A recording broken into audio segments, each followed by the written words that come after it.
only thing that's going to put a dent in that. Good. Bitch. Let's get rid of Social Security too. We're not going to get any right now. We're fucking in our 60s, 70s. We're getting fucked.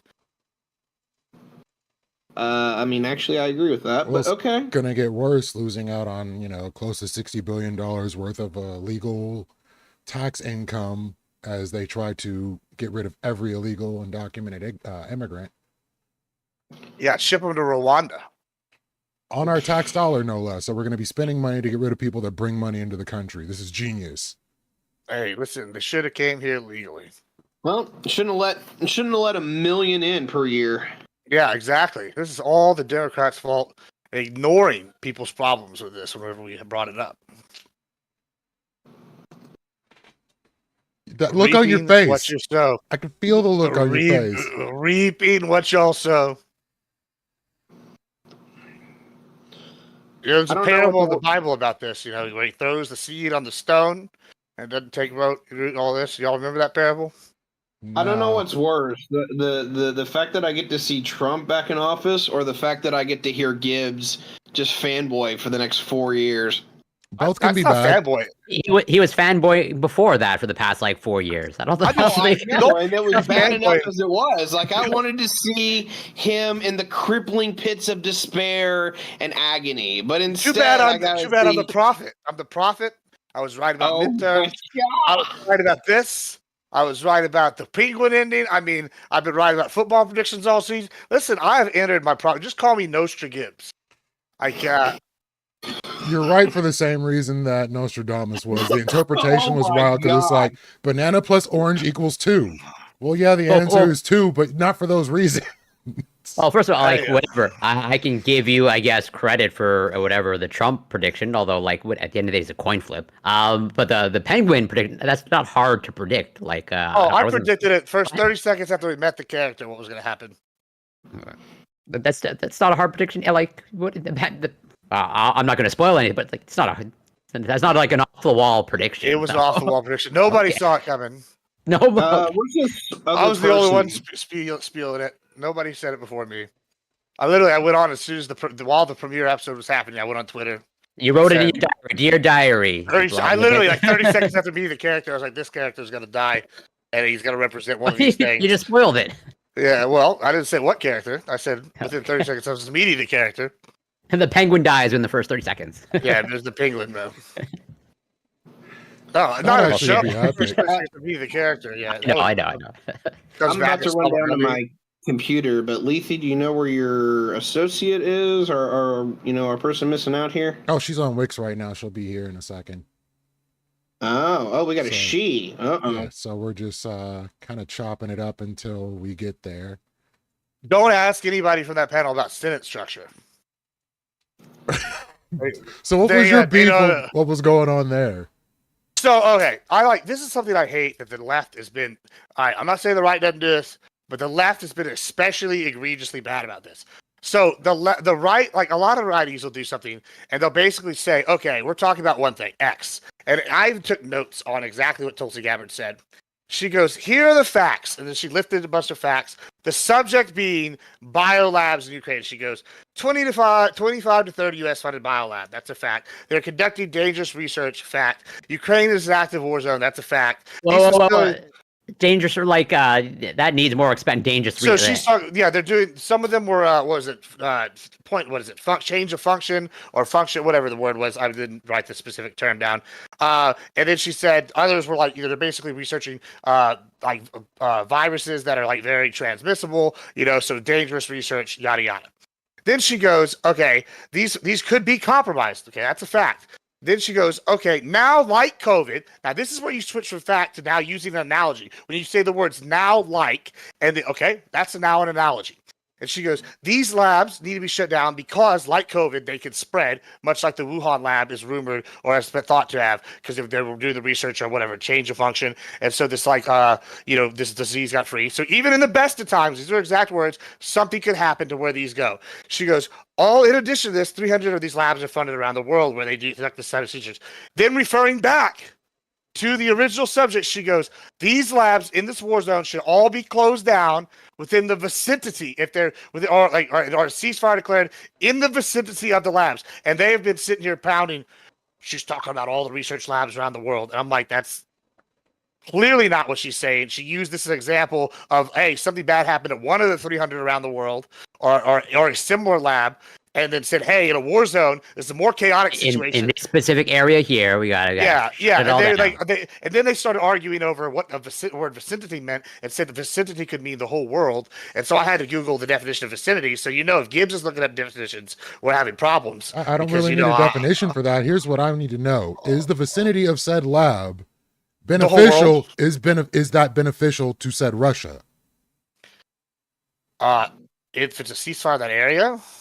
I'm saying if most of the labs would keep Ukraine from being able to defend themselves if they were to have a ceasefire there, which Russia's not going to have a ceasefire. They don't give a shit. So would calling for Ukraine to cease fire in the vicinity of these labs be problematic to Ukraine and beneficial to Russia? I don't know. We can probably find that out. That's the question I would have to ask in that instance, because if it is, I'm going to say she's running cover for Russia. And I'm going to say I don't like how she's doing that. Let's just all stop all the firing in these strategic positions for Russia. Exactly. Oh, here's a map. Let's see. We got Give them a minute to catch their breath. Most of the U.S. funded labs are not in war zone areas. Are in war zone areas, but they're not near front lines. Like they're on the border with Poland. It looks like they're in the Black Sea. There's like three on the Black Sea, but they're not like on the areas. There's one in a Russia-controlled area right now, and there's another one that's actually like on the front line. So basically, of the 30, it looks like 1, 2, 3, 4, 5, 6 are in areas of Russian war, like could be hit. I mean, so I don't think that's like, oh, hey, that's not like really that much cover for Russia, especially when 2 of those are within Russian territory now, or Russian-controlled territory now. That sounds like it would have been pretty beneficial for them if it's in Russian-controlled territory and they're the ones fighting right there. I mean, that's a pretty big caveat. If you're talking about just the immediate vicinity, like a few, I don't know, like a mile radius, like, hey, nobody fire in this area. Both sides. I don't know what they're... Until they're destroyed. Come on, you think that, like, I don't know, smallpox, like, left free?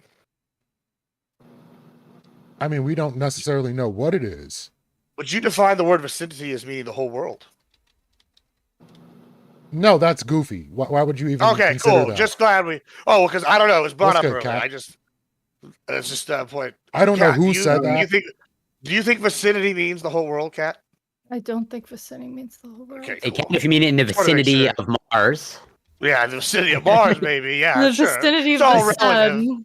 Yeah, in the vicinity of the universe. You shut it all down in the vicinity of Mars. That yeah, or just like the whatever Orion arm we're in of the galaxy. You know, the Orion arm. Yeah, whatever. Who gives a shit? In the Kuiper Belt, like somewhere. Yeah, the Kuiper Belt. You know. All right, I'm heading down to my Alpha Quadrant. Yeah, no, I really don't know. Hey, thank you for this. What is this thing behind you, Kat? By the way, what is this? This cosplay behind you? What is this? Yeah, it's a cosplay. Is it done? Is it done? Yeah, that's only part of it though. Oh, okay. It's done. What is it? It is Lursa from Star Trek, who is also my avatar photo. Yeah, you have epic cosplays. Like when you showed me your Integra, I was like, no, that one was kind of shitty though. But hey, you know, it's Hellsing, so I don't know. It's where your heart was that counted. One of my very, very few anime cosplays I've ever done. I think I've done 3 in my life. That's 3 more than me. I have a bunch of cosplays. I like cosplay; they're fun. How long? You said that you also do it? Yeah, I have a bunch. I have like a Dooku one, and then I have a Maul one. We're working on a Mandalorian one. That's pretty sick. My cousin and I are also working on Valkorian, but that's gonna probably take years to get done for all the like big pieces and with all the LED lights and shit in there. But yeah, we got a whole bunch of them. Nice. Yeah.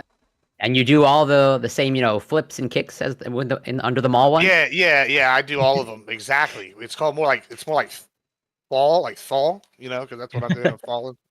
Darth Fall, got it. Darth Fall, yeah. Yeah. Or Darth My- Bat or something. Yeah, at least One of have, the I know some of the. Do you have the? I assume it's a cosplay. You have the dual lightsaber or whatever. Or the two. Yeah, I lightsaber, have whatever it's a bunch called. of different ones.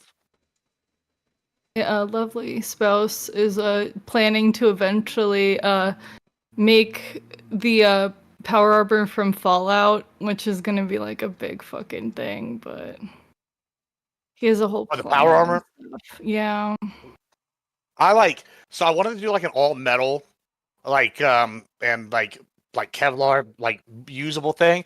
So this helmet actually has like spots for the plates in it, Ooh. but it's like impossible to fucking wear it with the plates because it's fucking like 40 fucking pounds with the plates in there, and Ugh. you're just like sweating, and I'm like, oh, this is not fun.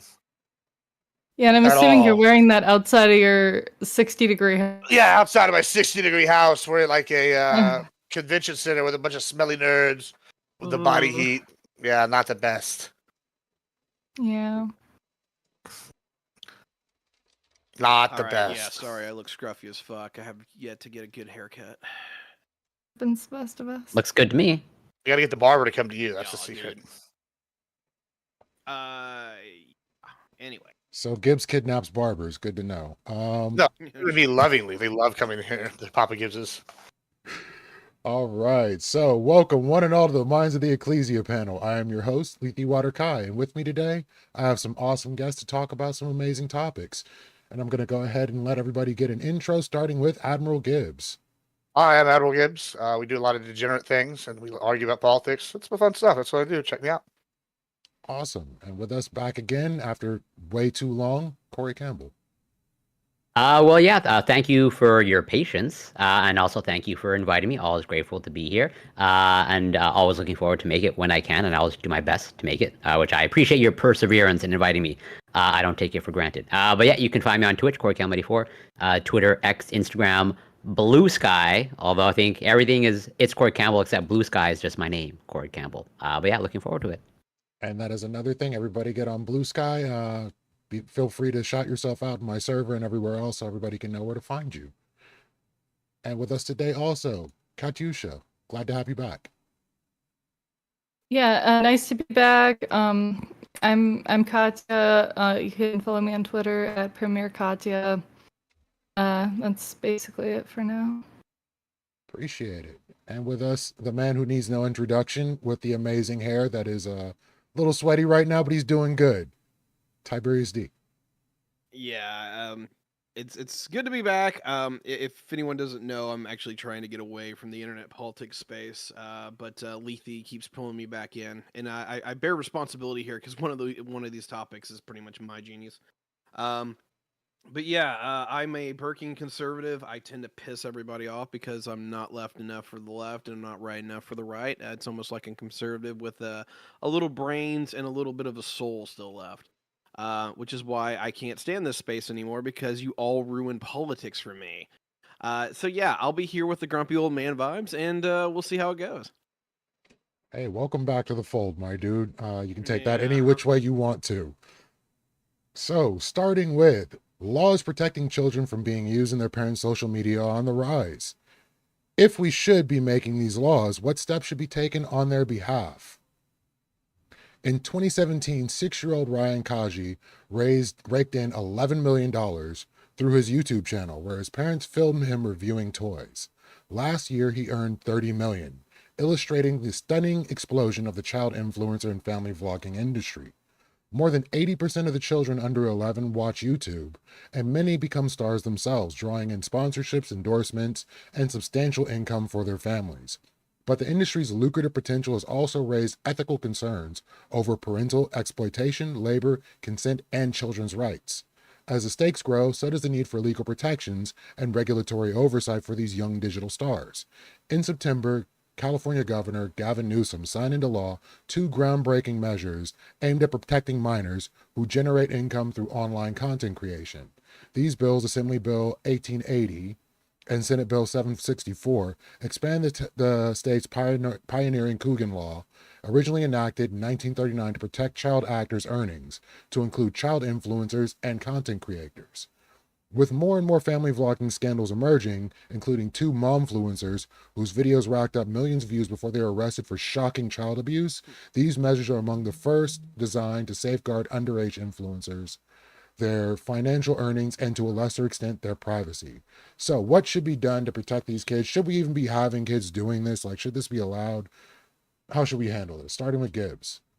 Yeah, I mean, I don't really see this as any different than like child stars that when they go on for Disney Channel. Like, yeah, there's some pretty bad horror stories about people getting abused. Even with the child stars things, we see stuff like, the sexual predation by some of these producers and stuff with the child stars, and that this is all very bad, right? Same thing with like these TikTok moms and content creator parents who, do whatever their kids. Now, I don't think we should be regulating this because one, I'm against regulations, but two, yeah, because I mean, most of this was already covered in abuse. If you're abusing your kids, it's already going to be against the law. Financially, if you're taking advantage of them, whatever, that's bad too. That's probably also against the law. However, I want to talk about the positives here. I dare you to defy if the idea that if any one of us who's a content creator, if we had been alive during the era of this era where you could be a kid growing up, if you had been able to grow up and have been a content creator since you were like 8 years old with your parents' own influence, you would be, by the time you turned 18, you could already potentially be a multimillionaire. You could have your own brand. You could be well on your way to life and still be able to live a normal life, go to college, do whatever you want, basically have your apple of the world. I think it's just because of a few bad apples. It's the same thing as the gun debate. Just because you have a few bad apples doesn't mean you should take their guns away. Just because you have a few parents that are pieces of shit and abuse these kids doesn't mean we should take the rights to these kids to be content creators with their parents away. It's just ridiculous because there's for every like one bad content creator family or whatever, like the what are they called, the wild thornberries, Thorpes, whatever the fuck their name is, you probably have 1,000 normal ones that aren't doing this bullshit. And so like it's the same thing. How do you like fix this without wrapping up all the normal people at the same time? All right, we will talk about that. Corey, what do you think? Yeah, I have some pretty mixed feelings about this. I'm not sure that I have the answer. So, I'll say that my intuitions currently lie in terms of the legislation that was passed. At least as far as I understand it, let's say I think it was in California, that they now made it such that a certain portion of whatever the child earns, I think it was like 15% or so, is like set aside to put like in some sort of trust, and they have access to that. I'd be in favor of like probably maybe even pushing that up to like 90%, or like even like just whatever the child's earn, it like the parents can access it. To me, that solves two problems in terms of like one, the child is like keeping all of their earnings through that they are making through their labor technically, and also disincentivize the parents from actually engaging in this behavior. Understandably, there are parents who through the financial incentives, like, yeah, I'll just use my child for, as they say in the article, toy reviews and all that stuff. So that's where my intuitions, I see it as a problem, and that's sort of my current solution now. I think the 15% is overall good. I think I'd want to like see how far we can go and push it. Of like, what if it's like 50-60%? There's a child that has access to it at 18. But yeah, I'll leave it there for now. Yeah, let's get those regulations in place. Let's go. Katya, Absolutely. what do you think? Yeah, I'm pretty much in support of these types of things that allow, these child stars to, keep the money that they earn. Obviously, I feel like I understand why parents would get some of the money because the parents facilitated. The parents are obviously helping. The parents are posting a lot of stuff. A lot of the times they're devoting a lot of their own time to helping their kid with these online things, which in that case, I totally get that, some of the money would go to them. But I think that should obviously, there should be some regulations on how much and on oversight and stuff like that to keep, these kids who are really the drivers of earning money, yet they're not old enough to legally make business decisions, to keep them from getting, completely screwed. Because obviously there's a long history of, for example, like child stars in movies and TV getting absolutely fucked financially in regards to their parents taking all the money they earn, spending it, this, that, and the other, and then they basically lost their childhood and they turn 18 and they don't have any money, and it's like, wow, they just worked for free. So I think all workers, including children, should be paid for their labor. All right, appreciate that. Tiberius. Sorry about that. We also have to know what you're eating if you're going to eat on cam. Just a cheeseburger, double cheeseburger. Oh, okay. Lady made it for me. Anyway, long story short, I think most people are aware of at this point that I'm probably one of the most militant people when it comes to the internet.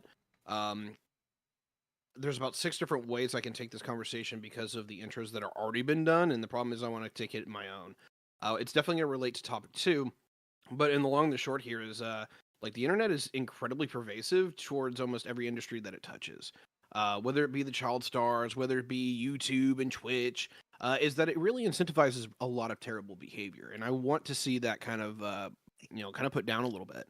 I think that can happen both on a personal level and on a excuse me, and on like a intellectual or sorry, not intellectual. What's the word I'm looking for? Institutional, like an institutional level that can happen as well. The long story short is that the last time that we had to go through this, we had to update our libel laws. We had to update our slander laws and our defamation laws because it was so easy to lie and propagate a lie. We're probably gonna have to do that again. We're probably gonna have to make it where people can take random ass shit they said about you on the internet and stop treating it as something that's just, oh, it was just a random ass thing. Like, you can actually be legally liable for saying stupid ass shit. On the other side of that is that institutionally, like, we're already seeing where the with the Pornhub bans, where governments are not going to allow just any and all content to be on the internet, and they shouldn't. And we're slowly actually getting to the point where I've made this metaphor before, that the internet is like a car, but we haven't even mandated seat belts or airbags.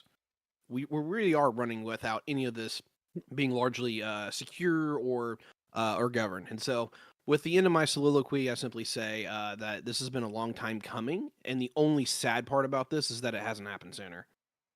All right. So one last thing to add to this, because they mentioned the momfluencers that were torturing their children. I also want to bring up little Tay, who is given scripts to say horrible things that could definitely jeopardize her futures. Like, should she, go out for college or anything like that? This stuff doesn't go away. So these kids, anything that's recorded by their parents will face them in the future when they walk out into the world as adults. So let's go ahead and have a good conversation on this.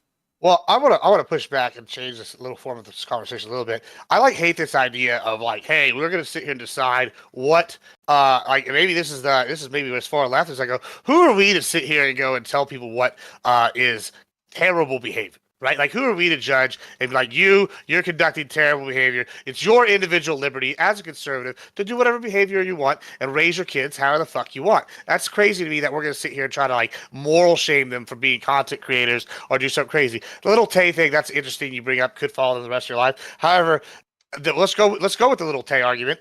Little Tay is now rich as fuck.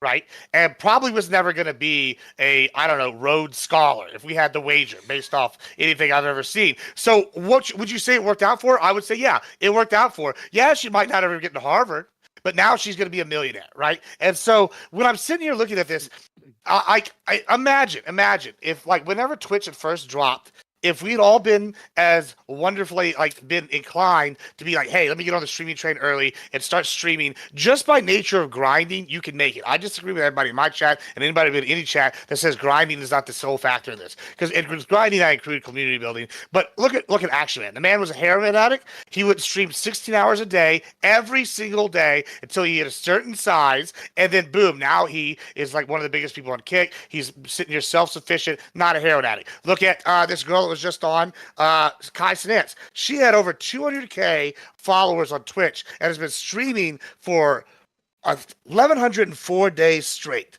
3 years straight. And guess what? She's making a living off of it, right? And, the reason why is because she's been doing it so long grinding. So take this to these kids. These kids are going to be able to do this at this young age whenever they're basically wouldn't that be able to work. They're going to have their own brand out there. They're going to be famous. And by the time they turn 18, they're going to have a whole thing built for them. This is a wonderful thing for the majority of people. Are there bad apples? Absolutely. But to sit here and try to we're going to regulate it for the 1,000 bad ones out of the millions of good ones is fucking bullshit. Well, I think even you, so you all seem to come from, at least from what I understand, the place of like who would you tell like other people what to do and all that stuff and how to treat their children. But we just went through this like 2 days ago. Like you have your own standards of like when we went through mandatory reporting laws of like you had your standard of like actually we should tell on these people. You have this principle like no one likes What a was my snitch. standard at? What was my standard at? Well, you Tell me what the standard was. You I don't said wanna only use- It was pedophiles. only child diddling. Everything else, I'm Yeah, not gonna snitch. I don't want to hear. well, that. exactly. So I saw nothing. exactly. Hey, thank you for the Except- raid, Gibbs, and thank you for the sub. Or thank you for the raid, Rick. Yeah, and you thank saw for the nothing sub. except okay when it comes to children and like pedophiles and all that stuff. Yeah, and obviously so- in that case, get him. Well, that's not obvious though, like because you didn't bring that up when you said, "Well, let's just." Well, I said everyone, the laws that are already established. What do you mean? Then I misheard that, but I don't think that. Then if you're just saying like maintaining the status quo, then you're against the legislation that California I'm passed. against, Of, like, yeah, I'm against any new legislation. I mean, I'm saying any of the like already existing laws against like child abuse, child diddling, any of this other stuff, like all that's already gonna be covered, like covering all Well- the stuff that's happening. Like we don't need new laws to regulate Really internet isn't. content. What do you, how Well, not? Well, here's the thing, like a lot of existing, for example, child labor laws don't cover content creation online and like kind of online working in the same way that it does for like a kid, I don't know, working in a coal mine. So like You earn for the mines.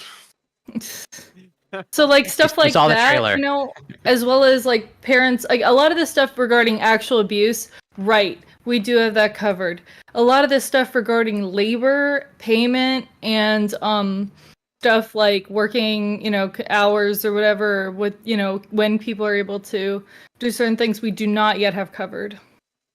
So Gibbs, you would potentially be okay. Like I don't know what the age. I assume there's some sort of age restriction on Kick, maybe not. But even I that, don't know. Probably assuming yeah. assuming I don't know. a platform exists with let's say the age restriction. I don't know, like whatever, somewhere in the teenager 12, 13, like you're okay with like a parent like 13 on like forcing the Twitch, child to I like stream. You're now gonna stream, okay, for the next year straight. You're just like locked. You're okay with that. Well, here's the thing, right? So as long as they weren't neglecting their duties, I don't know that like school or something, I probably wouldn't have a problem with that, right? My thing is with this, right, is that's not generally the case of what's happening. If like their parents, like, and then in I some of know. those cases, I'm just maybe trying to see those like could- I'm seeing where Right. your line is. I'm like well, I right. am So pushing like to the those, extreme. those would be like where I think you could get into like it's covered in the child abuse laws. If you have a kid who's 13 and he's streamed for a year straight and like they're doing sleep streams, yeah, that's probably going to fall in the child abuse category, but we already have laws to prevent that. If you're talking about, hey, these kids are being used in TikToks, no, I don't think that falls in the same kind of category because you can do 30 minutes of work or 20 minutes of work and then sit here and collect your money from TikTok all day because your reel is doing good. Like, I don't think that's the same kind of category, like, of when you come to content creation. I think but I also think that's already covered by the laws. We don't need new laws. I don't know what how that would. Go ahead, gotcha. Sorry. What about the labor stuff? What about the payment stuff? Because as I said, with stuff like child stars, they've gotten completely screwed as far as parents taking all of their the money that basically, but for their labor, would not have happened within this family, and they end up with nothing. Well, just to play devil's advocate there, they also never would have happened but for the parents' permission to let them act. I mean, potentially that's why I feel like obviously I don't think that 100% right should go to like a fund for the children because the parents are obviously doing labor in relation to it for the most part. But I mean, saying that they have complete control over labor done by the children is, or I mean, of the earnings legal from that is guardian. They're like ridiculous. the legal guardian. Did you I don't know about y'all, but when I was younger, like I would work. My first job was fucking. Well, I had a couple mom and pop jobs where I Finish do that lawn, sentence. You just my said your first- first. yeah, my first real I job. hope that wasn't your first job. No, my first real job. Well, I mean, I had like, I guess they weren't technically real jobs, but you were going out there and mowing yards and shit for the neighborhood. But the first, like, my first job was, I was over here fucking working for Popeyes, and my parents would take half of every check and put it away, right? Like, would you say that I was like being taken advantage of because they were taking half Did the they checks and put it spend it away? or did they put it No, away? I got it back later when I like, Oh. graduated and I went to like college. But that was good leadership by the parents, right? They're like, yeah, it's all Right. we put it in a trust fund that like is gonna or an investment fund and it's gonna be high yield savings. I don't know the fucking the specifics. This is almost 20 Right. years ago So now. a lot of the But legislation is about that, Gibbs. sure, but that legislation's already been done. We don't need more legislation for this. In California. Yeah, well, California's a shithole. Look at how it's going. Like it's going The all. thing that you like, support is happening in California only. Thank you. I'm saying, hold on. I don't support this. I'm saying that we don't. You don't need more support regulation. parents or like having to put away money for the kid No, later I'm in life. saying my parents did that, but that they had the right And to you do said that. it was as, good. like- well, I said it was good in my situation. Each situation is different. In my situation, my parents both worked, and we weren't rich, but they made enough good money that I could put that away, right? Now other situations, maybe they're broke, maybe they're like Drake, a humble, like poor kid from the projects of Canada, and they need the money from his what was the show he was on, Degrassi, to survive. Maybe their situation's different. Who are we to sit here and judge anybody's financial situation and tell these parents what's best for their kids? Right, which is why I think that, obviously if the parents are, doing labor, which they probably would be if their kid is a content creator, because that takes like a lot of management and stuff like that, then they should absolutely, be paid for that. But if we're talking about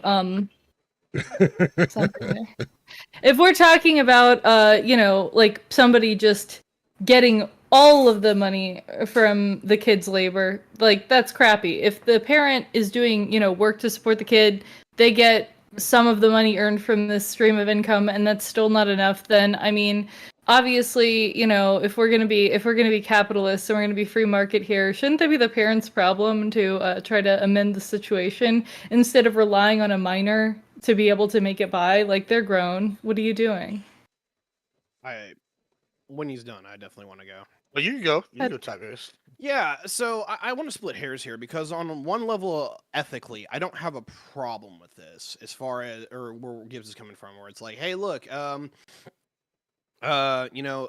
family kind of had a family business together. The kid was part of it. That alone doesn't give me the heebie-jeebies. The part where I'm kind of completely against this is actually just on the fact that I believe that minors should not be allowed on the internet. It's dangerous. I think it's to the same degree that we limit smoking and driving and drinking, those things. Like, we're talking about something that I think is actually that severely impactful. So I'm on a completely different grounds here for like my general saying of no, like fuck this shit. But at least on a general level of like where Gibbs is coming from, I'm not like outright revolted, right? Right, I'm not revolted. I just I think that it's good if the parents are good, but if the parents are good and there is legislation, it won't even affect them. They won't even see it. But that if people are taking all of their kids' income, then it'll affect them. And honestly, it probably should. Well, I think you brought up a good point there, Tiberius, about the family business aspect, because I really wasn't even pushing that narrative, but like it is really the same thing. Too close to home for me, right? Yeah, like if you're a farmer or a rancher, you worked on your ranch growing up. I worked on my family's ranch growing up, right? Like, that's the thing. I didn't even consider that my first job because, hey, it's just a family business. This is what you're gonna do, right? Like you're gonna work, like you're gonna do this during the summer. It needs to be done. Like so I guess maybe as someone, I will judge the rest of America. You know what? I'm going to judge y'all now. If y'all are going to sit here and tell me that is bad, like, whoa, you know what? We should ban any kid from ever working in a family business ever. That's basically what y'all are talking about with trying to ban these kids from working on these TikToks. That's what y'all are trying to say. I'm not trying to ban anybody from doing something, right? I'm just saying that in a situation where the income stream is something that basically, was in large part created by the kid in question. Like, obviously, if they're doing toy reviews, it's not like toy reviews were the family business. How's it not? What's the difference? So, when you were working on your family's ranch, the ranch existed before you did. Like, you grew up with this, your parents started it. Okay. like if a kid's doing toy reviews, they're like the progenitor. They're the origination point So of this stream of income. Well, hold on. What's the substantive difference if both of their like? I might agree with you if they just took it upon themselves and we're going to make this kid do the TikToks, but and like they've never been content creators before. But generally, people that I think, and I mean I could be wrong. I'm assuming that most of these people that have a kid doing content creation, at least one of the parents is a content creator themselves. And so that in that case, if they're already a content creator, that's a family business. I don't see the difference between that and the ranch existing before. If they had the kid after they were a content creator, or if they went into content creation even while after they had the kid, how is that not the family business? They're self-employed. If the kid has their own, like if they have their own like channels or their own accounts or their own like type of persona that is separate from whatever the family members might have, which I mean, to be real, I don't think that many, of these kids that blow up have content creators as parents. Like a lot of them, might have parents who know about business or know about like kind of entertainment, but they might not necessarily be content creators in the same way, just knowledgeable about that sort of thing. But the way that I see it is like, these are like separate entities. If we're going to compare it to like something like ranching, it'd be like if you started your own ranch separate from your parents. Or if they helped you start one separate from them. Like it's a different thing. It's a different stream of income on a different account with a different persona and a different individual who's the face of the account, right? Yeah, so I don't know anything about Lil Tay other than a few clips, but do Lil Tay's parents, are they social media influencers? I have no idea. Yeah, I don't follow Little Tay. I think we don't rich. I think we answered the question. I think. Right. And a lot of the time the kids blow up and then the parents kind of use that as like a stepping stone for them to start their own thing as well. Under that situation, then isn't it like a reverse family business situation? The child where business. It's off the backs of the kid. Yeah. I mean, in that case, doesn't it help like the other siblings then if they have them? Like, I mean, look at like Jamie Lynn Spears would have been nothing without Britney, even though Britney had a real fuck time from her family. But like even then, I guess the rest of her family's benefited. So what's the great? The left likes to talk about the greater good. What's the greater good in this situation? Hold on. The left wants, you can't have your cake and eat it. The left always wants to take taxes and redistribute them from the rich to the all the poor, right? Give it through welfare. How is that any different than, hey, we're redistributing the wealth from Britney Spears blowing up to Jamie Lynn Spears and her parents? That's for the greater good. More people were helped. That's the same argument y'all are like. Y'all are suddenly against the greater good. So, yeah, who wants this one? Then wait, so their rich members of families should have to redistribute their wealth to poor members of families unless if you're going to be a commie or whatever. That's great. Yeah, so only if they're children. We love child labor, unpaid child labor. The parents made Britney Spears, all right? It's because the parents we got the icon that is Britney. But without them, no Britney Spears, no Hit Me Baby One More Time. You could say no without Donald Trump's father's loans, he wouldn't have gotten a foot in. But like that doesn't mean that all of Donald Trump's money should have gone to his father. I mean, okay, he was grown, but it was at his father's behest. We could use another alleged terrible person, Vince McMahon. He had to grow and take over the WWE despite his father. But if it wasn't for his father's initial investment, we wouldn't have the WWE. He shouldn't have been able to profit from this? Because the parents' work, he benefited and he was able to become Christian. Right, but the kids also don't have an option for the most part in the same way that like an adult would to not perform the labor. Like if somebody who's over the age of 18, their parents go, hey, you need to do this work for the family business and not get any monetary benefit, they could just like dip. But you couldn't do the here. Let's go back to the ranch example. But go back to the ranch example. If my parents are like, hey, I'm like, say I'm a 13-year-old, right? Plenty old enough to like work with cattle. They're like, son, you got to go and get that bull rounded up. Now this is potentially something dangerous, right? I could get hurt. I could possibly get killed, but it's a normal risk on a ranch. Right. Sometimes you got to get the bull, right? Like, okay, so we got to go get the bull. We got to take it out to fucking market, or we got to go take it to the vet, whatever reason, Now that's much more dangerous than like in a short-term sense than ever doing 1,000 TikToks. Like I'm probably not gonna die from doing like whatever. I'm not gonna like maybe I might die of a heart attack, but the average child is not gonna die from doing that shit. All right, like I'm sitting here going, sorry, I don't buy this because unless once y'all start regulating that, what's to stop y'all from going and be like, oh well, these ranchers kids. They're bad. They're in a bad way. They're over here handling whatever. You know what? That farmer's kid, he might get sucked under the combine or the hay baler and die. Like, sure, could those things happen? But like it's like y'all are sitting here like, oh well, these random one-off small It's not scenarios about that make risk. the news. It is about risk. I never said that these small one-off scenarios. I said that if an individual, is the face of a labor-producing thing, basically like an account or TikToks or something like that, and they are the face of it. Basically, you can't swap them out with another person in the same way that you could. And they basically started it. They were the original face of it. I think that there's a different situation that doesn't have to do with danger. It has to do with, similarly to, I guess one could say, similarly to intellectual property or that sort of thing, where it's like the kids' brand. They are the brand. Like, you should get money for your brand and the labor you produce through your brand. The difference is with helping family with a ranch that obviously predated, you helping with it. You're also not the face of it. Well, you will be at some point. Well, Really? as someone in chat In just the same pointed way, out, no shot. as a rancher, you help cultivate the product. In social media, the kids are the product. No, the kids aren't the product. That's just the TikToks and the content is the product, not the child themselves. There's a big difference there. Sure, but it's a fundamental component of the product. Well, so is the beef. I mean, would you say the beef is a I hope fundamental? you're not. We're not part of the beef, Lord.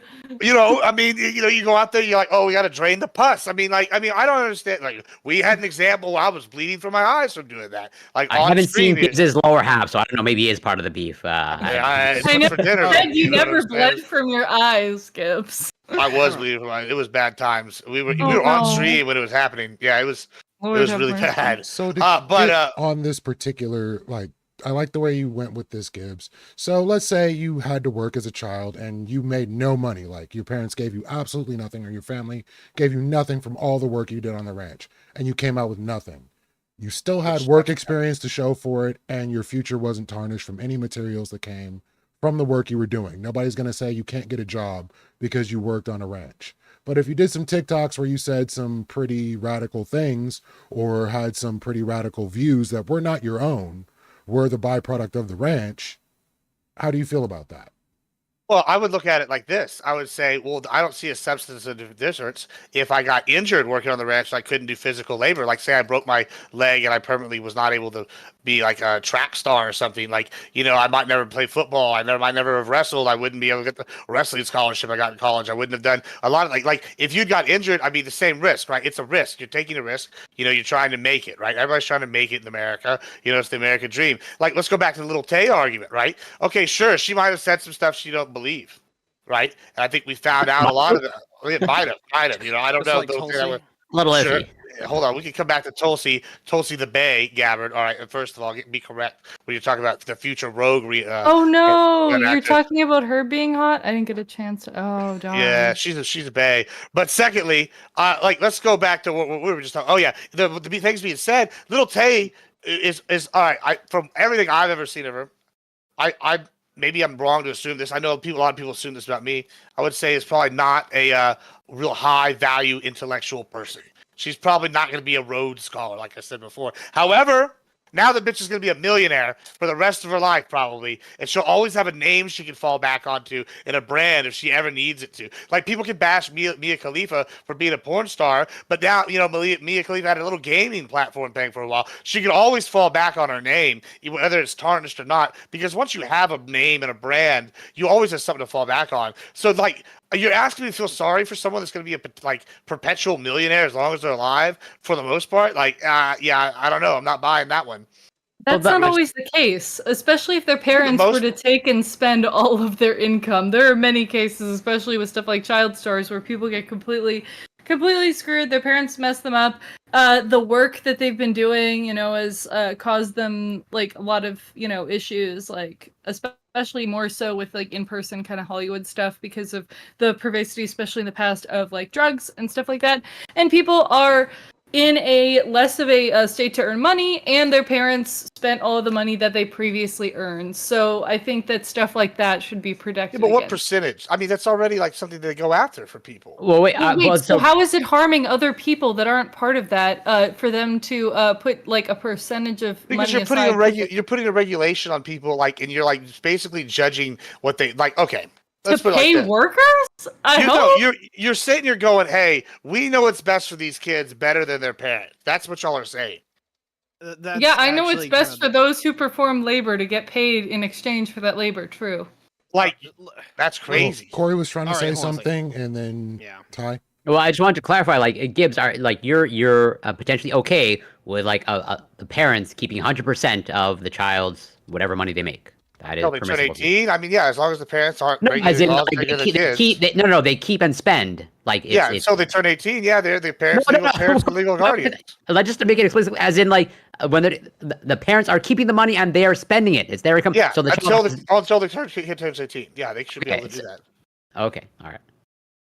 That's Ty? but so Yeah. then, Oh. well, because at least before you said you're okay with current, like, so I guess I should clarify what you mean by regulations, as in like, so you're okay with what California is doing then, because that's a current regulation in that they- terms of like That they setting can, a that they can spend whatever they want until the kid's 18. No, I believe based on the article, like they now passed a new law saying like I think like about 15% of what the child earns is like put aside like in a trust until the child turns 18, and then No, they have I'm not in access- favor of that. I'm not in favor of that. No, Well, that's a current regulation though. yeah, exactly. It's an oversight. So you should Government be okay. Wait. So before the argument was like no new regulations, but now the current one is bad. Well, yeah. Well, it's because California recently put that regulation in.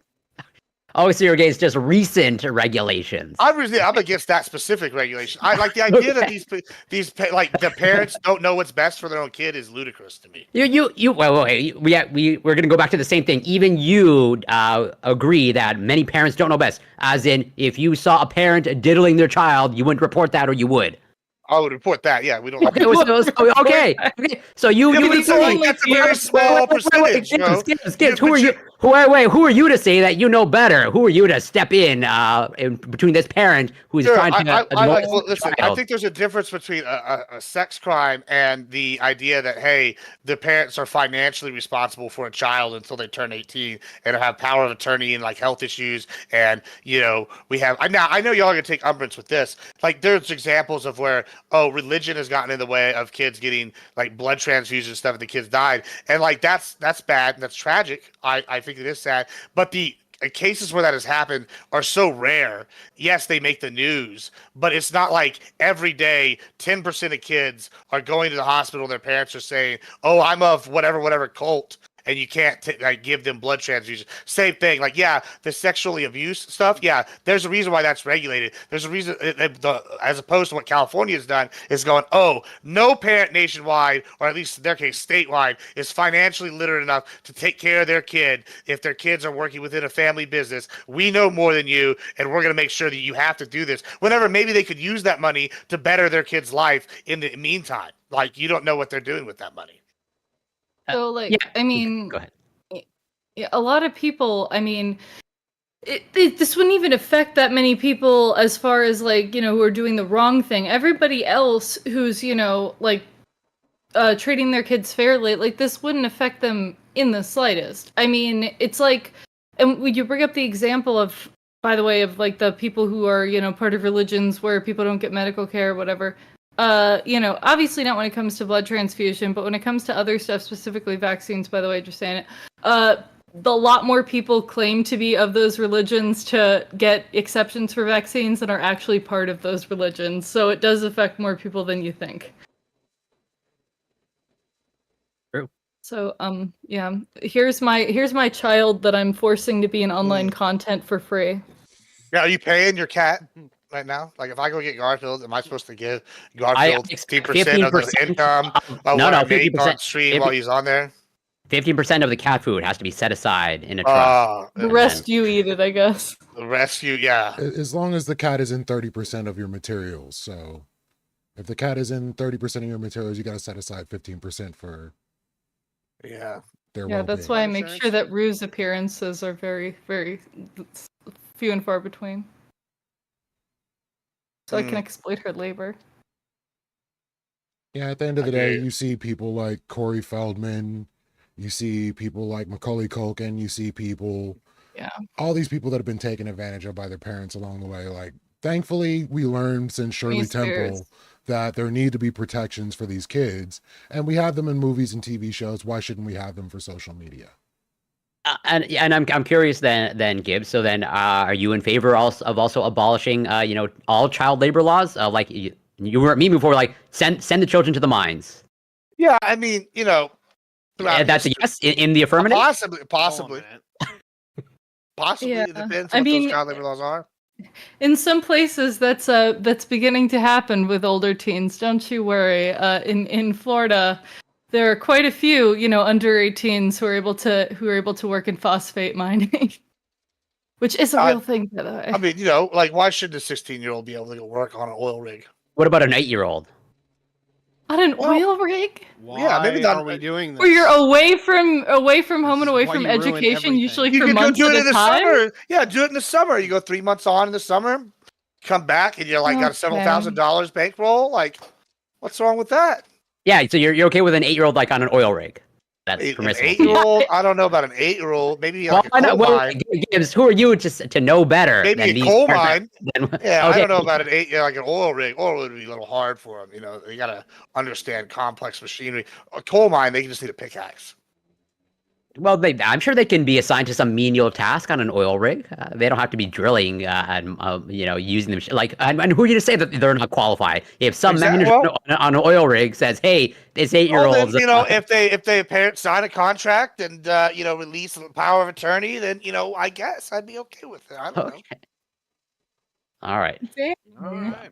Welcome Alright. to Ancapistan. Well, I mean, it's not even that much of an ANCAP idea. Like y'all are just against parents parenting. That's what this is. This is the left. Once Even again. That's why I passed off my parenting to the manager of the Look, oil dude, rig. like, I actually wanted to come in on your side on this one. The problem is you make every time you present a side look terrible. It's like, I'm just honest. I'm gonna say because all these people want to lie. I'm talking about making money. That's what my end goal is. We're trying to make money. We're trying to do what's best for me and my own. And I understand. I sympathize with parents who are like, "Hey, times are tough. Let's make some extra money. Kids gonna work." Like it's worked for hundreds of thousands of years before. Suddenly, now we're civilized. So did What if I slavery for a spend- long time. Like, What if I spend the money on crack cocaine? Then what? Like, is that helping the family? Maybe it's helping them stay up, and they can work more hours. I don't fucking know. True. Who What if am you I have the to kids judge? selling crack too? I mean, That's their job. Well, maybe they're just a product of their environment. Then at that point, they're just the crime and all that God good jazz bless. are always spewed. Well, I guess we will move on to the next topic since we now understand that Gibbs is single-handedly keeping the Snowpiercer moving. We appreciate your true. service. fuck. Well, Tiberius, I want to hear what Tiberius has to say about because I know before he's preached about how the left is so willing to come in and not let parents parent. Because I agree with that take of his generally. They're always willing to say they know what's best. Also, you have to realize in all the scenarios I'm describing, these are very small percentage. Yeah, the Britney Spears scenario, tragic. Like Macaulay Culkin, tragic. But for every one of those, you get something like the Paul brothers, who are now the biggest stars on earth.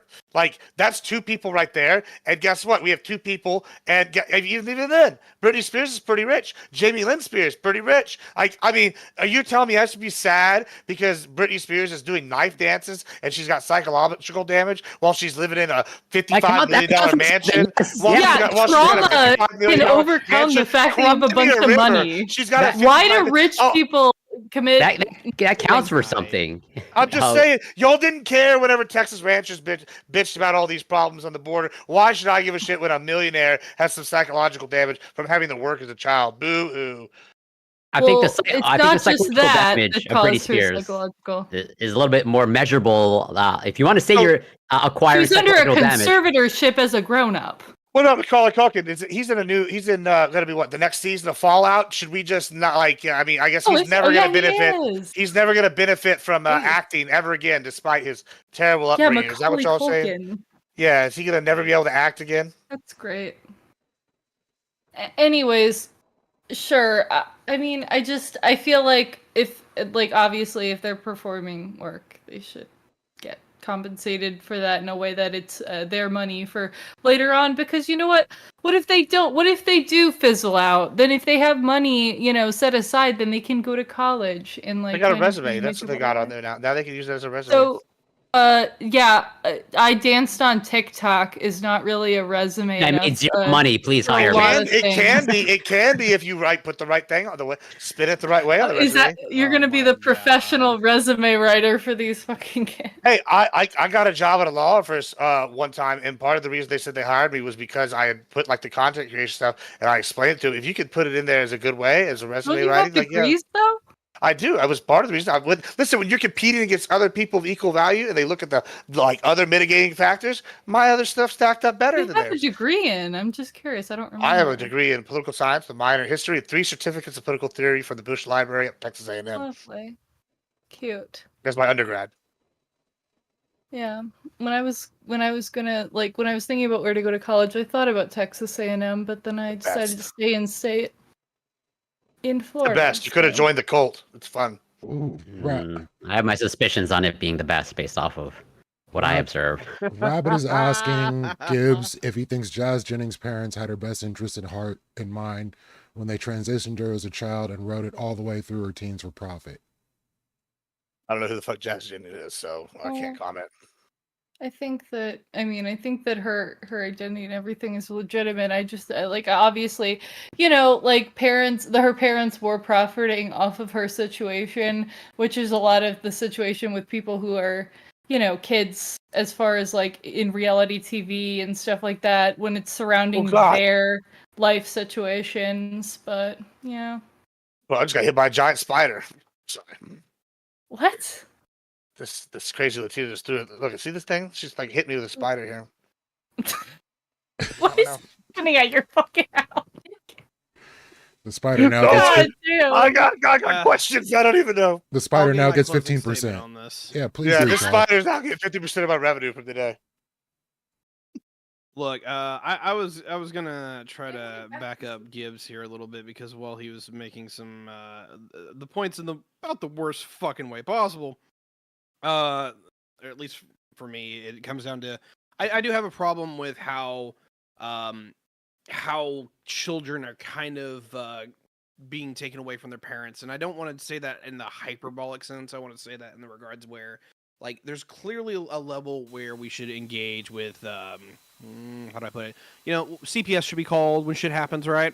The problem is that there's a lot of conversations that are now had about like how we're raising our kids, what they're being taught, what they're being indoctrinated with, and I've definitely seen a level of militancy from the left to just basically like throw a lot of people under the bus just because it's like, hey, I raised my kid with traditional Christian values, and you're like, that's hateful and that's terrible, and we're not gonna allow that shit. That's the hyperbolic part to some point, but we've talked about it here on the show before. Outlawed? What part of that is the hyperbolic point? Oh, I'm sorry. Okay, that was the hyperbolic point. Yeah. all right. Okay, you said like two things. My apologies. Yeah. So anyway, the thing that we have gotten into in this particular show, or not this episode, but in the show before, is the California law that I kind of get my stuff ruffled, where it has credence to let teachers not tell parents stuff that they know about their children. And there's a level where it's like, nah, a parent gets full legal responsibility of a child to a ridiculous degree. No, you cannot hide information from parents, even if you don't want to. And so not to relitigate that particular topic, but that's kind of where I go over on a lot of these things is that if we're going to have a society where it very much is the child is the responsibility of the parent legalistically and monetarily until you basically catastrophically fuck up, then yeah, I've got a level where like personally and ethically I don't have a problem with a child working with their parents to create content. My general level is actually, just to reiterate what I said, is that I just have a problem with minors on the internet because I think it's a very corruptive environment.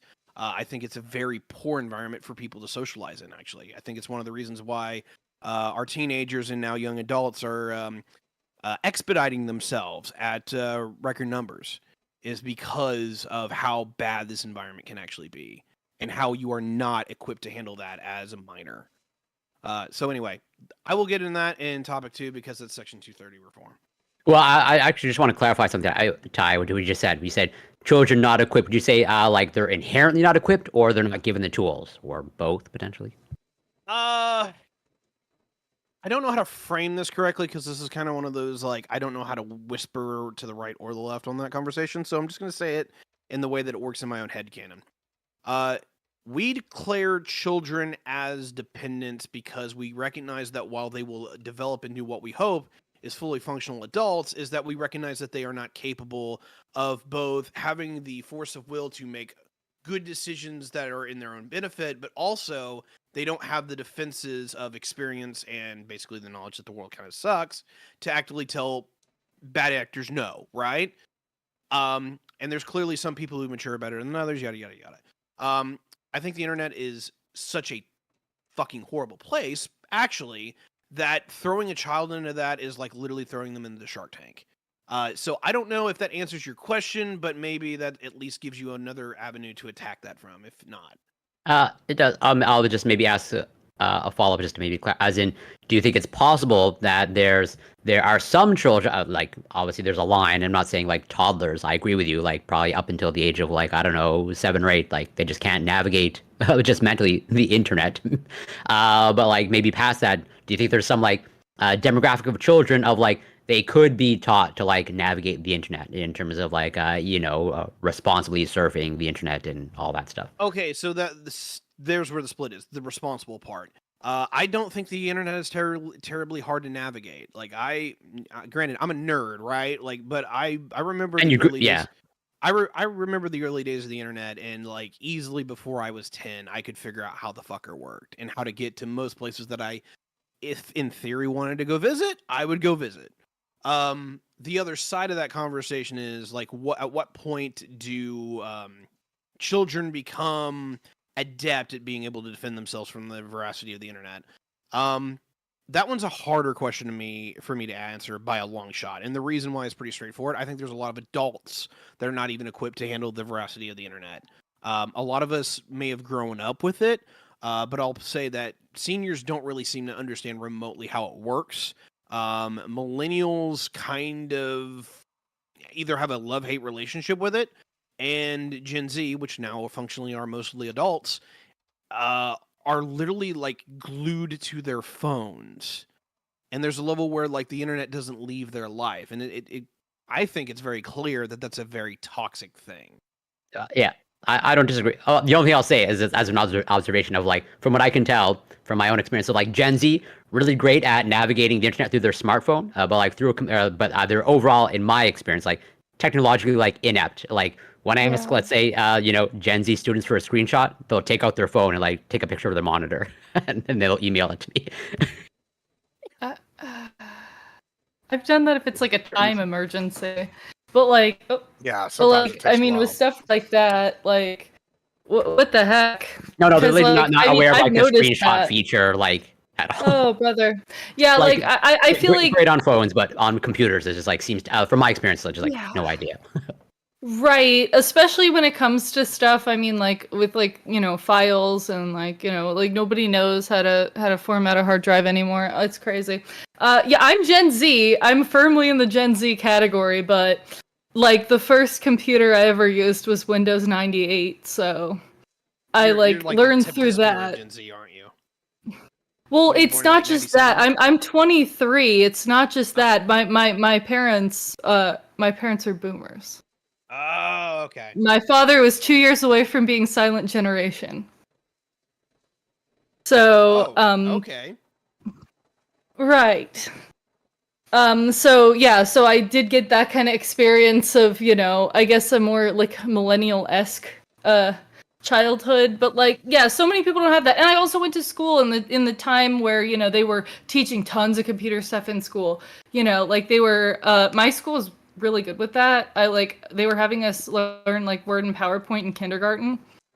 Yeah, So, yeah. I mean, I'm 33, right? And I'll be 34 in January. And I remember like growing up, my parents had like 93. I was like born in 91. We had Windows 93 for like a few years. And they got like 95 and then 98, right? And I remember going to school, and the school's always lag behind like your whatever. They still had like old Apple IIs. I even bought one of the Apple IIs. I have it somewhere in storage here. And with the old green screen and like, you know, you got the green and white instead of like the black, where The and actual floppy disks. yeah, the floppy disk. I got about 150 floppy disk games and shit saved somewhere in this house. But it's like, you know, I remember going through that, and like I remember like so the privacy laws. I remember like my parents were strict. Like I wouldn't say they're fundamentalists, but they're definitely very strict Christians, right? And they like this is right. They figured out, oh, there's these chat things like AIM and like Yahoo Messenger and all these other ones, and like they ended up putting stuff on there, you know, and I didn't have any privacy, right? Because they would be able to read anything I was sending. So, you know, luckily for good, probably a good thing, because I was a terrible child as a bad kid. Yeah. And so like, you know, I got in a lot of trouble for stuff I typed. And then I figured out, hey, if you put like periods, the thing was like in words, and typing them as purposeful misspellings, that hey, it doesn't key these words so they don't get the email that, oh, he's saying whatever bad things. So like, yeah, there's this give and take where like, yeah, they don't understand the technology, we understand it. And like I like feel like I intuitively like understand tech, like maybe not like some programs, you know, but if I sit there and watch a couple YouTube videos, I can figure out how to like do most things on the internet. Now, when I talk to my like even my friends that are younger than me, they're like iPad kids. Like they'll be doing crazy shit on the iPad, but like you said, they're fucking very bad with like actual PCs. They're just like, and it seems kind of weird. There's this disconnect, and like between like all these generations, like the boomers, and then like people that grew up. Like I would say millennials, I think have it the best. I think that if you are like a older or young millennial, you saw the evolution. So you like understand what the internet is. You're like, oh, we didn't even have the internet. Then we had like Ebom's World before we had YouTube, right? Where you'd go and watch little clips like Newgrounds, Ebom's World, and then you had YouTube, and like nobody used YouTube at first. Then you had like Vine, and you saw on MySpace, you saw these different things evolve into its current state, and like you understand like how these things work, as opposed to like now you're just thrown into this finished product that I think these younger generations, I think that is confusing. I don't think the answer is regulation. I think that the answer is kind of like what Kat was talking about, which is the in school stuff. Like all our schools like picked up, Katusha, they basically figured out like early on, hey, we need these people to get educated. Like you got to go. We had typing programs. We had like, you know, all sorts of little like teaching for PowerPoint in like high school and middle school. And I think that's the way to go as opposed to regulation. I don't see that. Well, know. well, I just do you want to regulate a curriculum, as in they learn it in school, or you're just hoping that they're just been? Well, you know, we need the department. Well, if we get rid of the Department of Education and rebuild it, you know, Okay. maybe we can regulate something there. But Okay. it needs to be like not like a regulation like on the parents. Like, hey, it needs to be taught possibly. Listen, I'm not a libertarian. I'm not a total Ancapistan guy. I definitely have something. There's some uses for government. You Just dip your not in- toes in I know you're Yeah, pro intellectual different fun. property. You want government to enforce that IP law. Yeah, I do. Yeah, why should people take my idea? True. Because it's not your labor. I think that here's the thing, like a lot of the stuff when it comes to you know, like tech stuff, I'm a firm believer of parents should be regulating this. But I mean, I really do think that, you know, a lot of these things, I don't know, like obviously it's like more of an education thing, because parents, you know, should be aware, and then parents should also you know, they should give more of a shit, because a lot of people are like, you know, growing up with complete unrestricted internet access, which I did, and it's honestly, you know, it's honestly concerning for a lot of people, you know, who are really just not potentially equipped for that. Like I've joked before that, you know, out of all the kids who discovered Live Leak at 9 years old, I turned out the best. But, you know, like it's like people are really seeing stuff they're not prepared for. Not so much now as back then, but still, it's bad in a different way, I feel like. Yeah, I mean, I don't think they understand. I think this is something that people don't miss.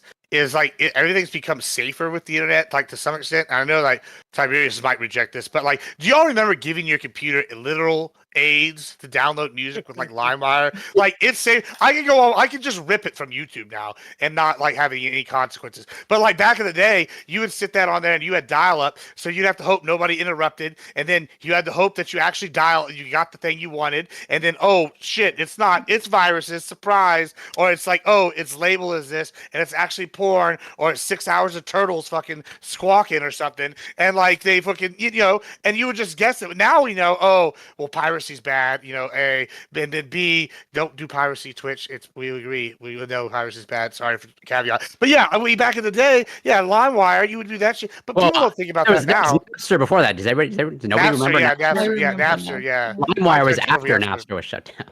Yeah, it went peer to peer. They figured out the next loophole, and then we have the Pirate Bay. Anyway, long story short, we've seen the evolution. I don't think people realize there's like inherent risks because they didn't grow up with this inherent risk. They grew up with the safety net, which really goes back to like the whole problem with leftism today is participation trophy mentality, and that's what we have here. Some kids failed, and like now y'all want to weep and boo-hoo about the few little one-off kids that had a bad time, like Macaulay Culkin and Britney Spears, while the rest of these kids like Lil Tay are millionaires. Well, that's some bullshit. They didn't fail because of their own virtues. It was because of their parents. First of all, we don't know that Lil Tay hasn't failed yet. She's got plenty of time. You're comparing like Britney Spears is like 40 or I don't know, whatever. Like we can only go by off what's happened now. So Little Tay has plenty of time to fail. Okay, I'm hoping it doesn't happen, but like she's got plenty of time to grow bigger. You're comparing like Macaulay Culkin, who's probably like I don't know mid 40s, 50s. So it's like I don't know what you're comparing. I'll separate here a little bit. Is it as dangerous as it used to be? Yes, but it's different now. Right. I didn't have a lot of social media in high school, right? Like MySpace was kind of a thing, and then like Facebook was kind of becoming the big thing. Like when I graduated high school in my senior year, right? It's one of those weird kind of conversations that I don't think my generation actually appreciates how truly harmful the internet can be, because now your bully goes home with you. And I don't think, unless you're now a parent dealing with this, that a lot of people my age have like really get that. We're now coming to that conclusion because we're now, we're all old and, dealing with that with our kids. But it's kind of an eye-opener where you could go home and you could play your games, you could hang out with your boys or whatever the hell else that you do, and your problems that at school usually left school. And now all of the social shit that you have at school comes home with you, and it's constantly updated. What? Yeah. I disagree with this totally. I disagree totally. Yeah, you missed the top 8 wars during MySpace. That shit was brutal, first of all. Secondly, like you took someone off your top 8, you could literally get in a fist fight at school. Secondly, I would even say this is true. Like I literally got in fights. The problem is it's less localized, right? Like a lot of the people with the top 8 stuff and like, your Facebook friends were people that you did know in real life. A lot more people that were more immediate to your location. Well, I think that's also part of the why that like Facebook became a thing and MySpace didn't, because it's like I don't know how to, maybe more anonymous, or there's like a whatever, like it's not as like, hey, this is these people. I don't know. That's a whole different debate. But I will say this, I disagree. I think that now you go online, say I don't want to deal with somebody. All I got to do is block them, and then I don't think about this person ever again. Like I've had problems here on Twitch with a couple streamers. You know what I've done? I block them, and I've never thought of them again. I don't think of them until something comes up where they like are brought to my forefront. I don't think about them. They never cross my mind. It's amazing. Same thing with here nowadays. If someone blocks, you block them, you don't got to think about it. As opposed to back in the day, since everything you hear is now like these kids are more online. Like, okay, you blocked them. Now you hang out with your online friends. You can hang out with people with shared interests around the world. You can hang out with your localized people online, or like that live local that like the same thing. Oh, but John at school's a bully. Let me block him. Back in the day, you go to the skate rink, John's there, he's gonna beat your ass. Oh, you go do whatever, John might show up to your house and beat your ass. They're not doing that now. Still beat your ass. I mean, yeah, but now if you block him, it's a lot less likely because everything's so insulated because you can find your friend groups online. Nobody's a weirdo and everybody's got a little group for themselves. I guess, but there's another thing that I feel like is a big problem with kids online nowadays. that I slightly, I guess, fell victim to because I was a bit of a dum dum in the past. But it was nothing compared to the shit that's going on now. Is kids are receiving less and less kind of education about what they should be posting online. People overshare to a tremendous degree, and then they've got like, and then people can put their entire shit on blast. I mean, I can say this as somebody, it did happen to me when I was 16 or 17, in which somebody did not like the things I was saying on Tumblr.com, and they went back in my posts as far as 5 or 6 years previous. So starting when I was 11, they screen capped everything that was cringy and problematic and put it in a cringe comp that was set to a very, very shitty SoundCloud rap song, and that went viral. I would have been honored personally. That somebody I took was that much not, time to hate. because they found my shit and contacted the university I applied to. Oh, well, that's kind of shitty, but get good. They still let me you in got now. Hey. Yeah, so then you can talk even more shit. Like I'll give you an example. This is something kids now need to learn. Sometimes taking a loss can be a big win later. Like, right? I got expelled from one high school, still got an A&M because I had such an outstanding resume and I was top 10% in my class and shit. And like, guess what? Now I could go back to that principal who I've met. I actually went to school with her son in college, and I was like, "Hey, you expelled me and thought I wouldn't make nothing of myself. Instead, I'm a golden god and make more money than you. How you like the way that dictates?" Sometimes it's better. It's like, hey, the comeback, but kids now are so coddled.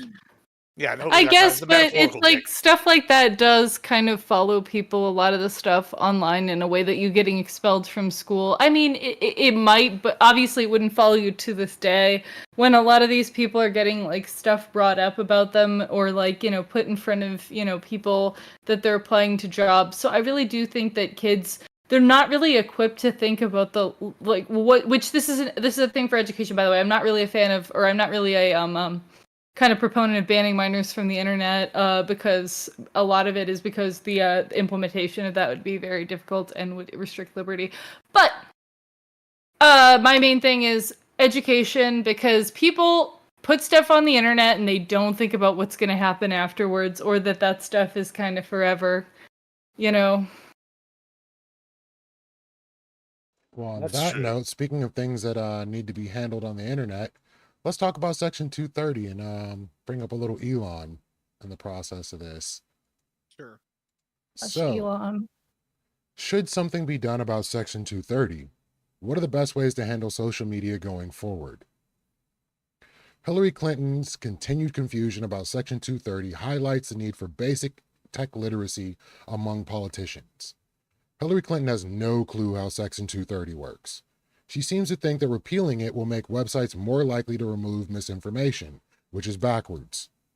But what law do we need to repeal to stop Clinton from spreading misinformation about Section 230 and social media? In April, we wrote about some comments from Hillary Clinton regarding Section 230, showing that she was incredibly confused about what it does and how it works, to the point of actively spreading misinformation about how the law works. It appears that since then, either no one has told her she's wrong, or worse, they have, and she refuses to understand why. Clinton kicks off this part of the discussion by saying that she believes kids are addicted to smartphones and social media. This is not what the evidence shows.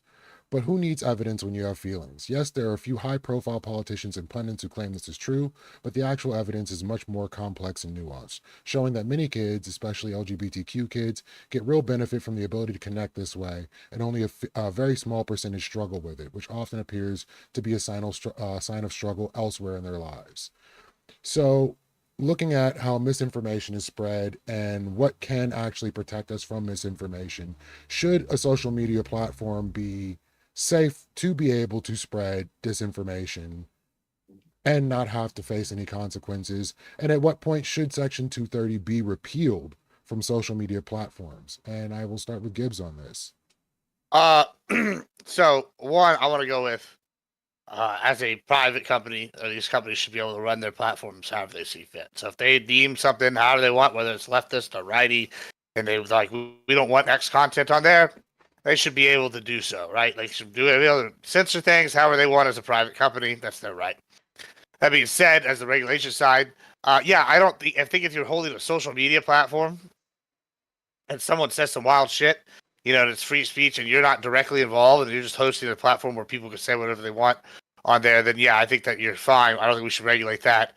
We should definitely hold people accountable for what they say as opposed to these companies. As for the misinformation censorship portion, what really is misinformation censorship? I've seen people argue things as alt facts as or someone will say one fact, someone else say a different alt fact, and people will label that misinformation. Or I've seen people take out of context quotes and then they'll label that misinformation, or they'll label a full quote, as information, and somebody will play it. So it's so many different, many different ways to do this, and I'm very wary of the censorship. I think companies should be able to do what they want, but the idea that we're going to come in here and do the censorship. I feel like more information should be given instead of censoring things. I'll give you an example. Georgia recently passed a law stating that if you take a certain amount of money from foreign donors, you have to disclose that on your thing, right? So, say I was a Russian plant or something, then I would, if I get 30% of my funding or more, I don't remember what the exact percentage is,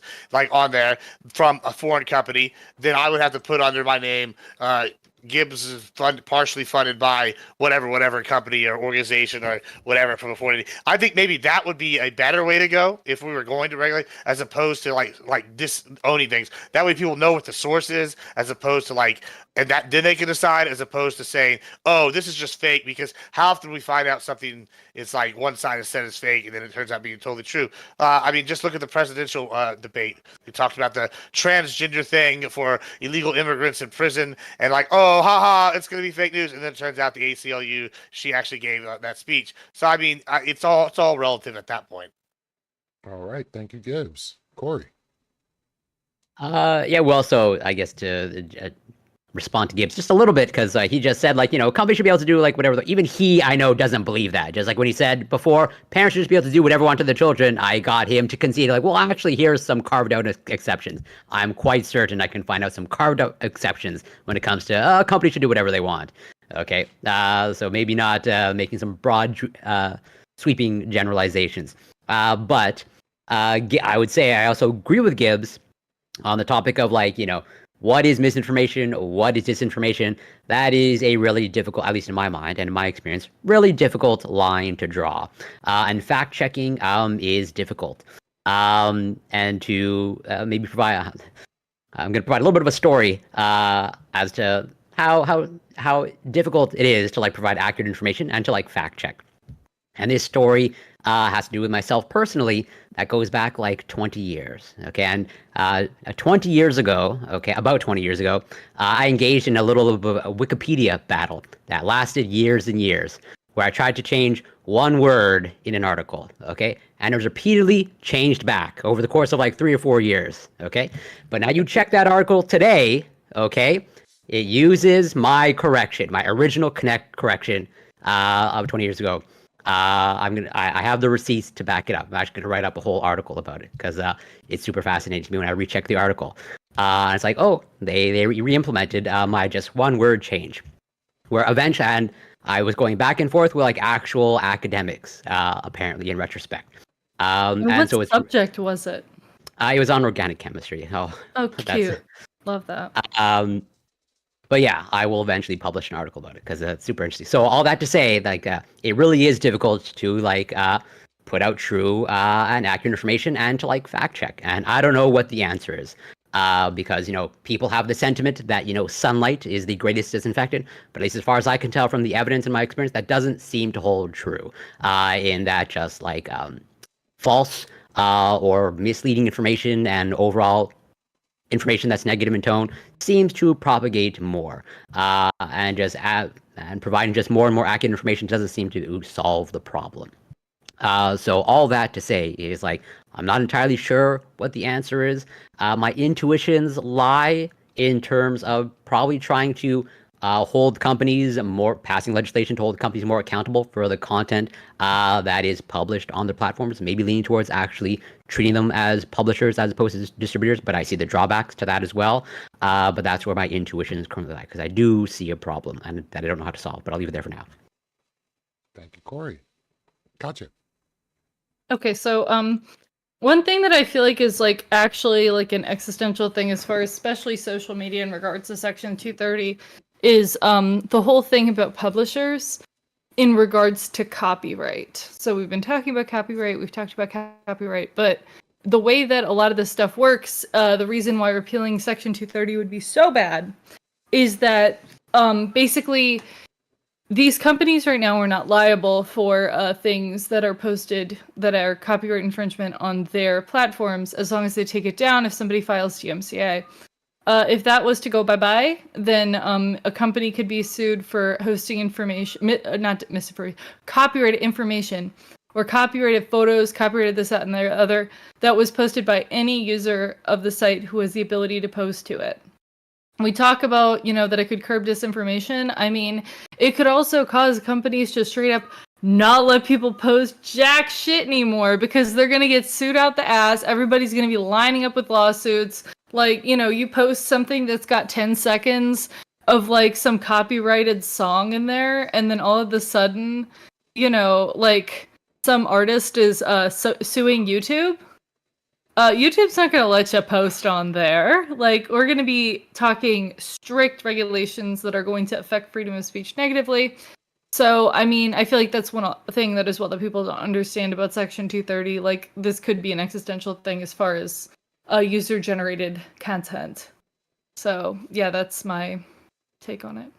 Awesome. Tiberius. Yeah, this is weird. Everything she just said is exactly why we need to get rid of Section 230.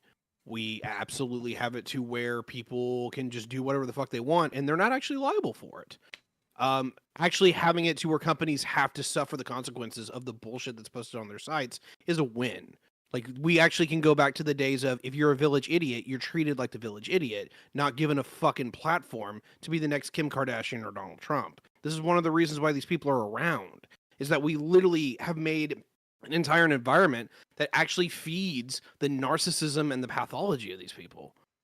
And the reason why is because no one has to suffer for their stupid shit unless you're like literally within their orbit or their sphere. Kanye is a great example of this. Eventually you say stupid shit enough to where you finally are canceled, and you lose your big deals, and all of his friends have to eat shit. But for the vast majority of us, we can walk away from this, right? The problem is that we're here. Is that I can say all kinds of terrible things about each and every one of you, and you can't do shit about it. And the companies don't have to do a shit about it because they have protections. They can just say, oh, well, we're a publisher, that's not really our opinion, that's just what was published. Now, fuck that.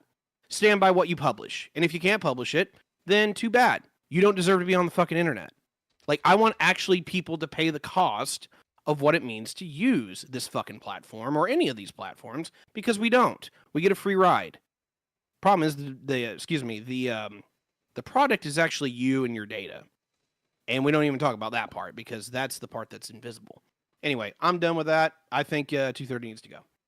Right. So the problem with that is, these people like who post copyrighted stuff, it's not like they suffer no consequences, because obviously the thing is, if there is a DMCA, stuff gets taken down, people can lose their monetization, people can lose the ability to benefit off of the platform financially because they've done these things. The problem is what I'm saying. I think that you're existing in a framework where you think that, like, if that was all gone and companies could get sued, they would just get the dum-dums off of the internet.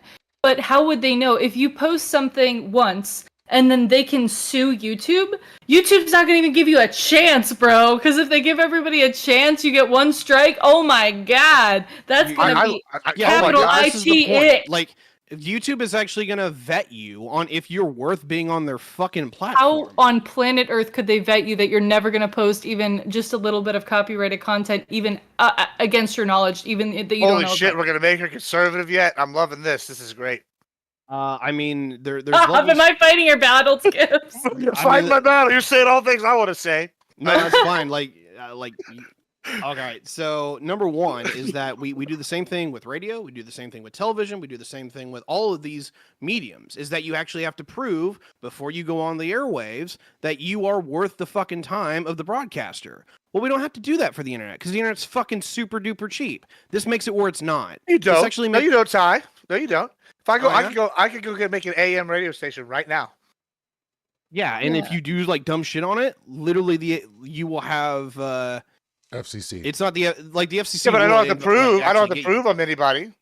Right. As long as If I'm out you- there. And there's a spewing- repercussion for you being a jackass. If You you don't do have that on dumb the internet. shit on platforms, you get kicked out. The difference is the financial implication. Of course, you can get Yeah. fines from the FCC, but that's like within certain things. It's not just like, as small of a bar as we'd be talking on social media without Section 230. This is not a detraction from me. Like, we're actually going to raise the cost of doing business on the internet. That's a win for me. It would be massive- beyond like the stuff that's under the FCC's regulation. Like I if can it's only harder to hope. Wait. This I is just what's interesting this is a problem because Ty wants people to take accountability for what they're saying. What's interesting is that he wants other companies to pay for what other people are saying, even if it's a free speech platform. Say like, okay, you're in a school, right?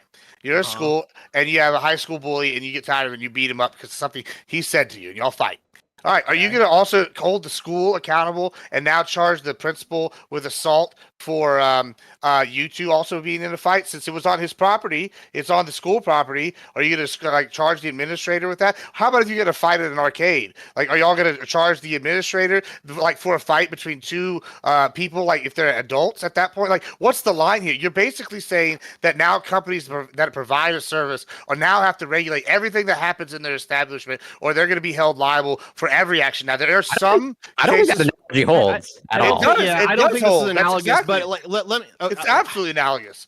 I Like, think what's the this- difference between a chat room Company and then can like be we're at a sued bar? if hold they on. don't Let me down get this real quick. DMCA's. I'll reply to this for a little bit because there's a level where like I want to address what you said because I think there was like a steel man out of that, but like I don't think this is analogous, and the reason why is that I don't think this makes it any different than what you would see already if someone goes in a diner and gets in a fight. You call the appropriate authorities and you like it's taken care of. You're charged for assault. You're charged for whatever else. But the You don't diner have owner's that on not. the internet. The diner Huh? owner's not.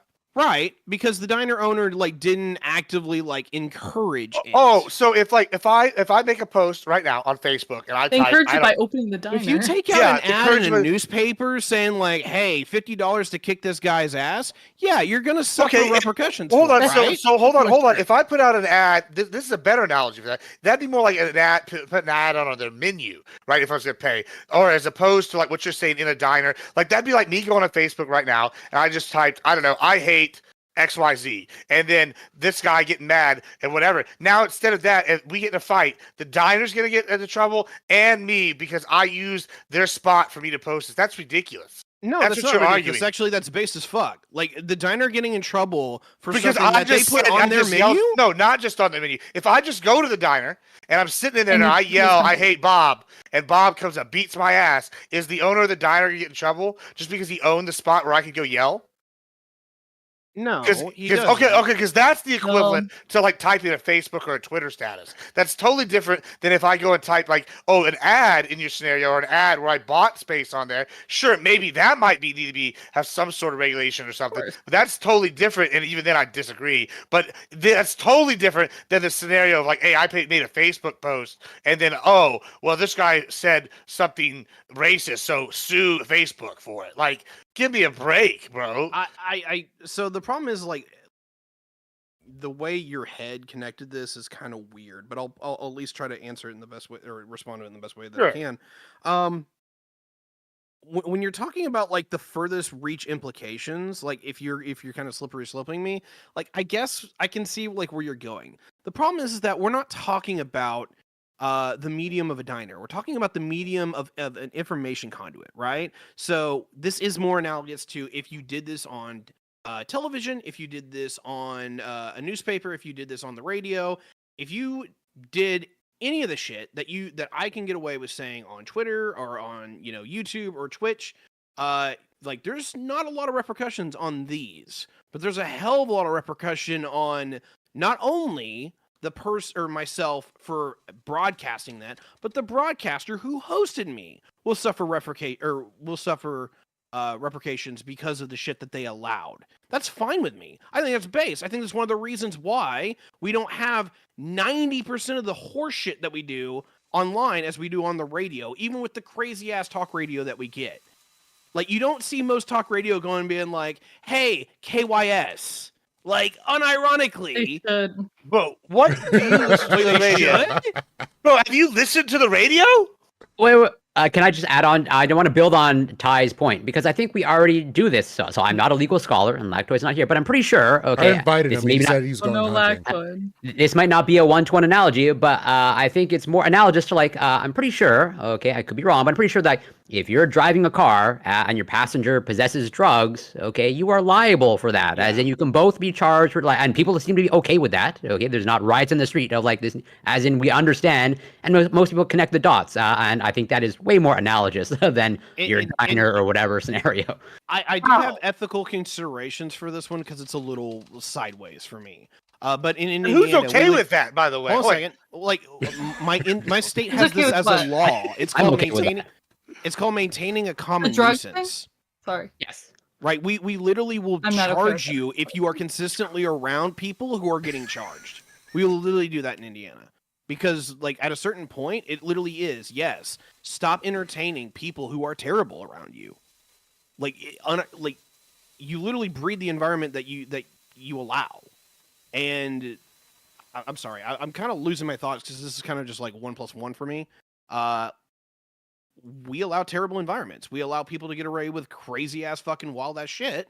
And people are like, oh, well, it's the wild, wild west of the internet. But we can Ty, do whatever we who's want. determining what this is terrible environment? Like, okay, right now, what if like Twitch came on and like, no, what if like Kick was like, ooh, I don't like what Tiberius said just now about these platforms, and they decided not only we're going to sue you, so they sued you and held you liable to this, and they tried to hold Twitch liable for your comment. But right now, they're just saying we don't like any of what he's saying, and just like because we deem what he's saying is going to create a terrible environment. Like, who's determining this bullshit? Like, what? Like, what is 1 + maybe if 1 + 1 = 57, then sure. But like no, like bro, what the fuck are you talking about? I don't see why this is just a hop, skip, and a jump. I really don't. Like this isn't hard for me because we do it with all the other mediums. It's just this one we don't. We don't do it with the other. What have you listened to XM radio or like AM radio?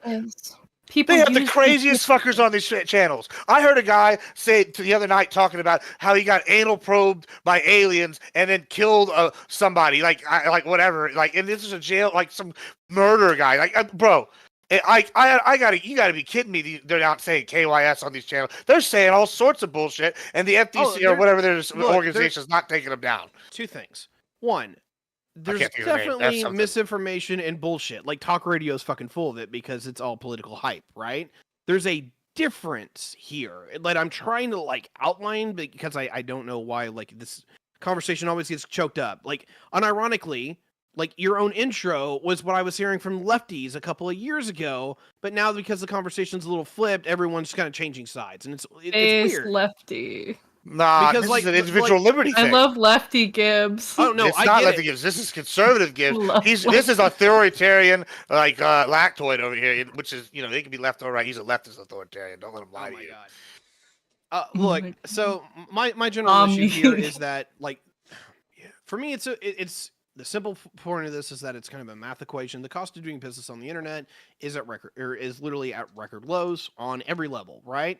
The cost of interaction for broadcasting is incredibly low.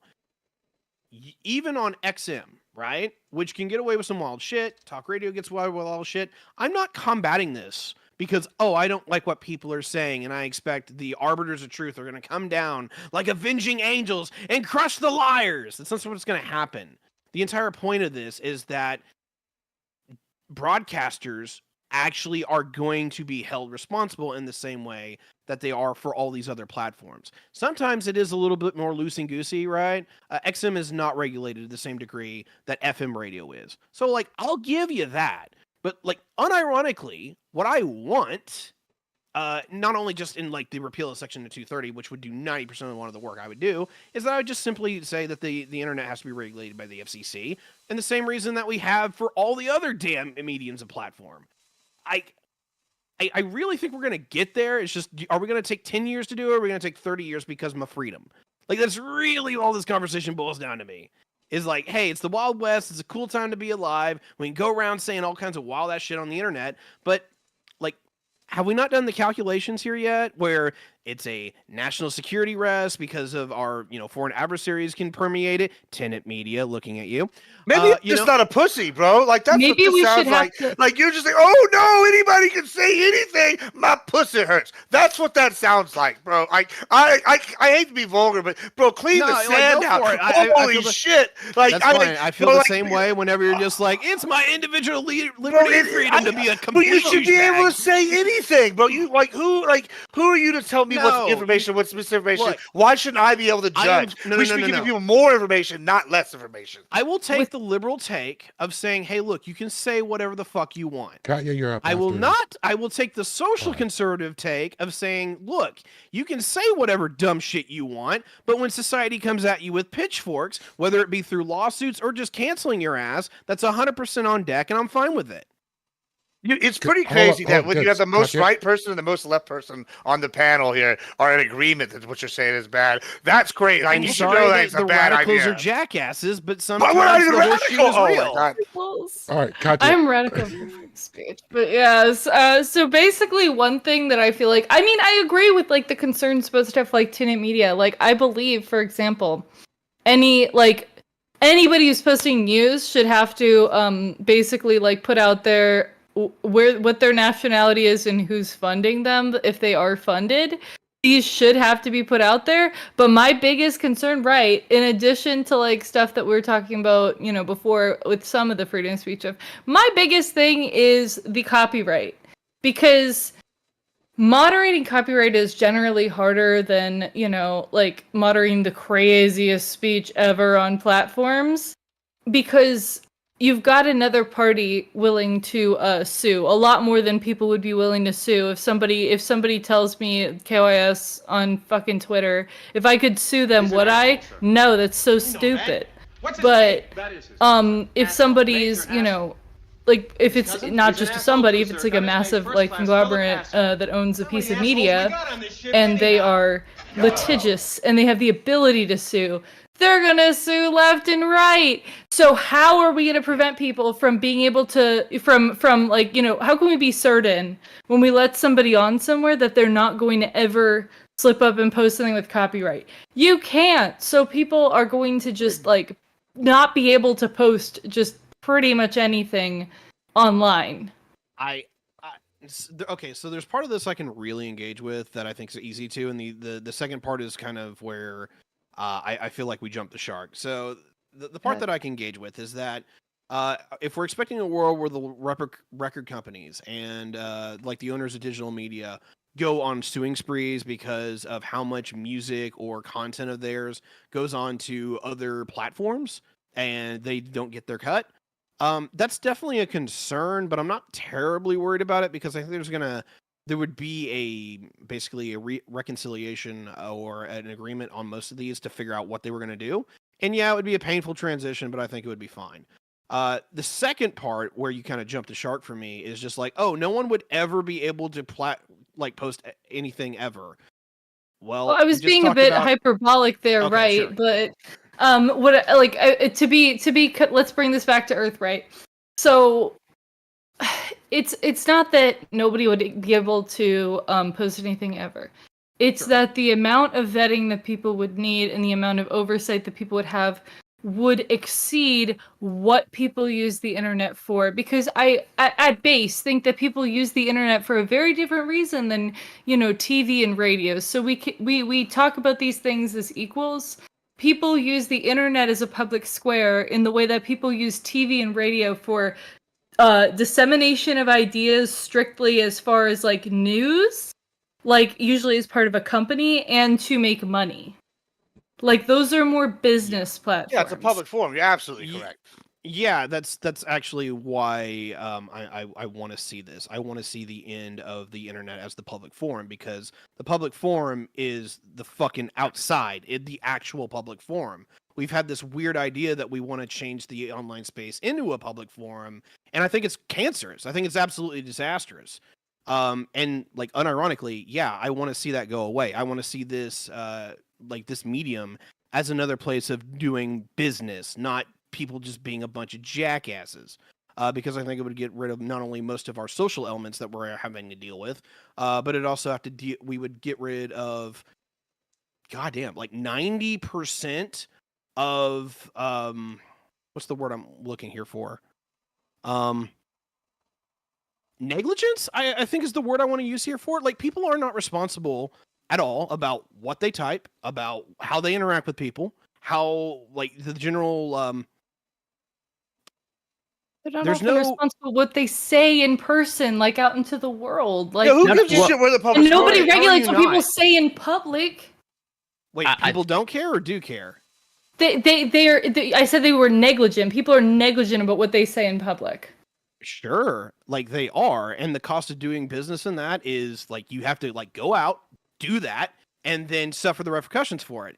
On the internet, you have to just log in, type your bullshit, and then without being canceled, which, let's be real, 90% aren't actually cancelable anyway, is that you don't suffer any repercussions for it at all. Yeah, Like, you I'm need to gonna- increase the cost of doing business here. I want to build on Mark, that. I'll let the rest respond, but just to build on Ty's point, where if for those who are advocating for let's say social media being a public forum, I'm curious if I'm not sure how I feel about this, but how would you feel about the compromise of, like, if you want to be like a public forum, one of the issues, the differences from my mind in social media is like anonymity, okay? And what about like force? You have to ID yourself. Of like, you want to be the public forum, okay? Now there's a face to your name, just like in the public, face to face. There's a face, and I think that's what Ty's alluding to. You have to go out in the public, Yes. and you got to show your face, and this is who you are. So how about if it's a true public forum, you got to have a name, okay? Pretty much, you got to ID yourself. I would be a Like, Like, lot every time I forum do it, in it a can't way get that worse, it was it gets anonymous worse. before this happened. Like, people would like a lot of the time people would write letters. A lot of the Letters to time the editor. people, would engage in things that way. Like, it wasn't like anonymity was completely bye-bye before the internet. Like, there was absolutely forms of anonymity back then. No, but I there's mean- editorial. The newspapers wouldn't publish every anonymous thing that they get. Right. Oh, There not was still newspapers, but people were doing things independently.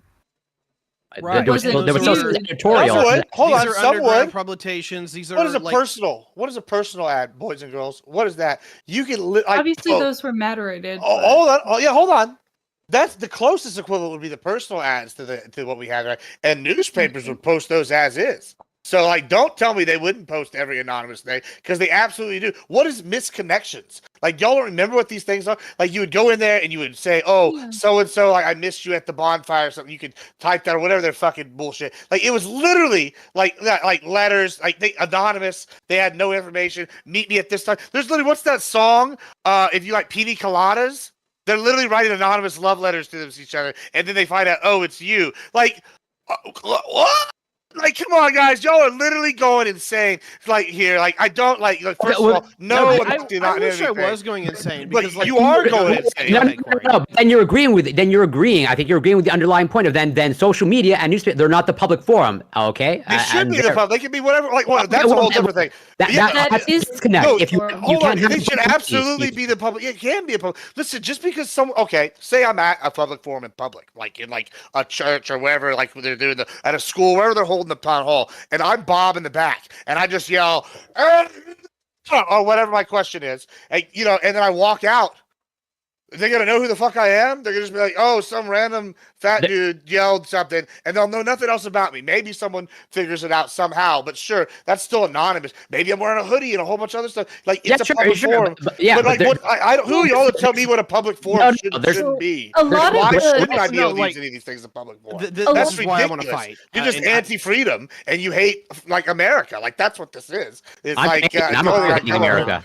Like, Oh, yeah, okay. we should be able to speak wherever we want. Kato No, wants Right, to. so a lot of Even the you don't believe anonymity the problems, Gibbs, okay? a lot of the You believe- interactions with anonymity from back in the day, right? that existed weren't published. It wasn't stuff published in newspapers, because obviously a lot of that's like the actual anonymity type shit is lost to time. It's people who would, you know, have groups that started obviously in person, but then people, you know, told other people and other people told other people, and then they would be, you know, like have groups of like, you know, people who send letters, or groups who like made and sent around like zines and stuff like that back in the day. Like, for example, in like early fan culture and like, you know, the LGBT community back in the day, you know, we're talking about, you know, 50, 100 years ago. This sort of stuff that's not as much, you know, spoken about now, and a lot of the stuff is lost to time, but people were able to have like anonymous lives prior to the internet, like, and that was technically within the public forum. So anonymity within the public forum is something that we do absolutely have some sort of a precedence for as human beings. They don't want voter ID, but they want internet ID. Are you distinguishing? Because I'm are you fine with voter ID. Are you distinguishing between town square and public forum, or not? Because I think that's where the disconnect is. Because like I mean, most people, I'm talking about like among people, like I'm talking about interaction between people who might not necessarily know each other, you know, in a way that ideas are communicated anonymously among people, which did absolutely exist back then. I'm not so much talking about like, you know, like an analogous thing as well. But I'm talking about all the things that you allude to, I believe there are regulations for all of those things, of like newspapers, even letters. Like independent zines, there are no regulations. You can send whatever you want. You can send deadly substances through the mail. That's true. I mean, written works. You agree that it is regulated, though. Then you can't just send anything you want through the mail. You can't send deadly substances through the internet. Like, for the most part, those are illegal too. But you know, if we're talking about speech, I'm talking about speech in relation to anonymity. The issue is that, as far as I know, like a letter, no one's reading outside of sender and receiver, unless obviously there's grounds for suspicion in opening of the letter, where that's like fundamentally like different. Potentially, I mean, obviously there was limitations, but like there was also like, I mean, here's the thing, like a lot of these things, if you were to go ahead and, you know, say that everybody has to have their ID on there, that would definitely disproportionately, especially in our era right now, disproportionately affect individuals who I believe you personally, and I believe in general, shouldn't be disproportionately affected as far as their freedom of speech. Wait, why? Because individuals who might have like fewer kind of like, oh, I got distracted by chat. I'm gonna stop looking at chat. Oh my god, my brain. So why? Because like people, I mean, if we're talking about freedom of speech, obviously, you know, one can say that, you know, ideas that need to be like protected are more the ones that fewer people agree with, which can be the case in a lot of, you know, in a lot of circumstances. Like if everybody has to attach their name to stuff, a lot of ideas that might not be as popular, or individuals who might belong to, you know, groups that might not be as enjoyed in their local communities would be, you know, at risk of losing their freedom of speech at a disproportionate basis. Oh yeah, that's a win for me. Number one, I'm a social conservative. Like, if your ideas cannot hand up to the crowd, this is edging towards like fascism, my bro. It's 100% fascism. That's what it is. That's what it is. If you'd like to hang out in like, you know, in like fasci land, then I mean, congratulations. We agree. I'll defend your right to say it, of course, but I think it's mega fucked up, and I hope that never happens. Amen. Right. You know what? I can agree with Katusha on this for several reasons. Like, it's so. I agree. It's 100% what it is. Fascism. You've gone full lefty, dude. I'm not going like, full lefty. Yeah. I want freedom. No. If anything, it's conservative now. I don't like. She's defending individual liberty and free speech. This is anti-censorship. I've always been pretty libertarian. Hey, well, yeah, sure. I'll grant you that. But I'm saying right now, I would fight for her right to say what she wants. She's fighting for your right to say your crazy shit and like or my shit. It's good. It's a good exchange of ideas. That's a good thing. Like I just the idea that we like. Okay. Whoa. Gibbs. Yeah, So, like, this so is wait, wait. wild. It's I'm curious. I'm campaigning to just actually just shut you guys out of the conversation Well, when it's okay. like, no, Can I let you Clark- guys are going to be part of the conversation. It's just when you actually have to go out into your public forum and you say you're retarded as shit. But who's Like, deciding this? Gibbs. like you're going to be so, told to get fucked, and it's going to be great. So You can Gibbs, be told to get wait, fucked wait, online wait, too. wait, This wait, happens wait, every day. wait. Okay, Gibbs. So you operate on the principle that I can say people should say whatever they want. Absolutely. Okay. Yeah, they should be able to say whatever they want. Okay. So if you ever publish something, I can copy that word for word. I can say whatever I want. You're okay with that? Well, that would be intellectual property. That's a little Oh, so I can say, well, okay, interesting. Well, Interesting. hold on. I like. Yeah, hold that, on. that That's held not- out about yeah. 2 seconds. No, Yeah, that's hold not- on. that's not Wait, fair. wait, That's not what we're catch talking about. That's not what we're talking about. Same question. Can I publish? If you That's ever not a publish something, one-to-one, but we're talking about though. why is that? If I'm you publishing stuck to what it. am I publishing? You We can have say the whatever polite you want. Canadian. Let the polite Canadian I can address say whatever I everyone. want. Let's go. Okay, so Base. if you ever publish something, can I publish the exact same thing? I can say whatever I want, right? That seems to be your guiding principle, just I'm like not a Gibbs. free speech absolutist. Oh, okay. Okay, because here's the thing. There's a difference between, when we talk about stuff like copyright and intellectual property, there's a difference between that and censorship of ideas. Absolutely, Because you're not 100%. censoring an idea. You're already putting out an idea that's right there, and you're copying the same idea. Like, we're not that's not talking about restricting an plagiarism. idea. Yeah, nobody's talking about plagiarism or copyright. Like, Well, I'm right, yeah, 100% correct here.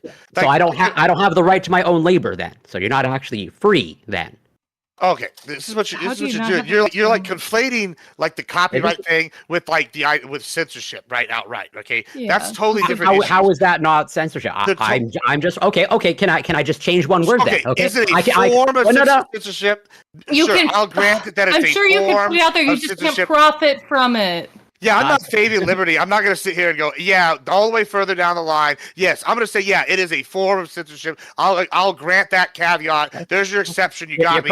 I'm like pro censorship for like copyright. I do believe in intellectual property, right? So like, sure. However, if you like put like forth an idea, say like I don't know about Nietzsche or something, and I like put forth my own idea about Nietzsche. We both are talking about Nietzsche. That's also not like a copyright thing, unless I just put all direct quotes from your shit, didn't cite you at all, like, kind of thing. Yeah, and published it. It's totally different when we're online, and it's like random schmuck over here saying, hey, this is what I think his original thought based off whatever his life experiences are, and then y'all are going, no, we should censor what he thinks. He shouldn't have a say at the table, because, look, checks notes, I've deemed it invaluable to society by my fucking metric that like are as arbitrary as fuck.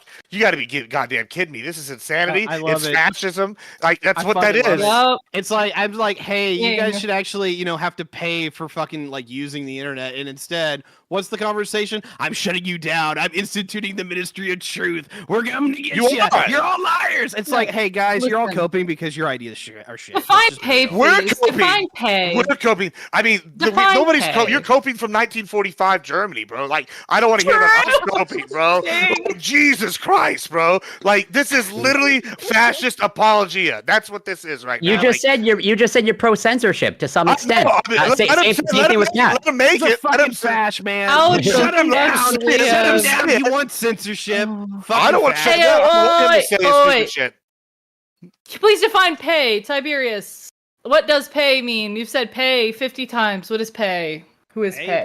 P-A-Y, as in like you actually have to offer up goods and services to use the internet, right? Bro's over here trying to do Fahrenheit 451. Burn the books, bro! So you're saying, okay, Right. so you're saying everything must be commercially viable in order to be said on the internet or to exist, pretty much, because you must offer up, like, as you said, like a product or good or service.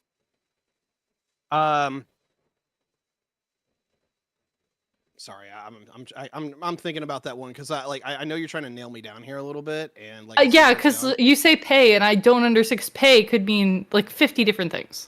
yeah, sure. But, I mean, I don't know how I haven't like made this very, very clear. I just think that the cost of doing business on the internet is way too low. The fact that I can just sign in Socially or Oh, I- financially? both.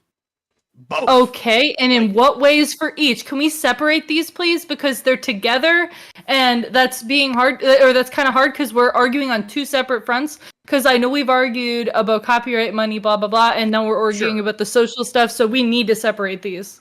Oh yeah, we can definitely separate them. The problem is I think we've already beat around both of them quite a bit. So Corey was already talking about, and to some degree I was talking about, it's like, hey, look, you say dumb shit on the internet, and you will you will suffer consequences for it socially, right? You can't be canceled. Now that's not as easy on the internet, unfortunately, because whenever you say it in front of the town square, in front of all your neighbors, they can refuse you service. They can say, you know what, we're not inviting him to Thanksgiving dinner.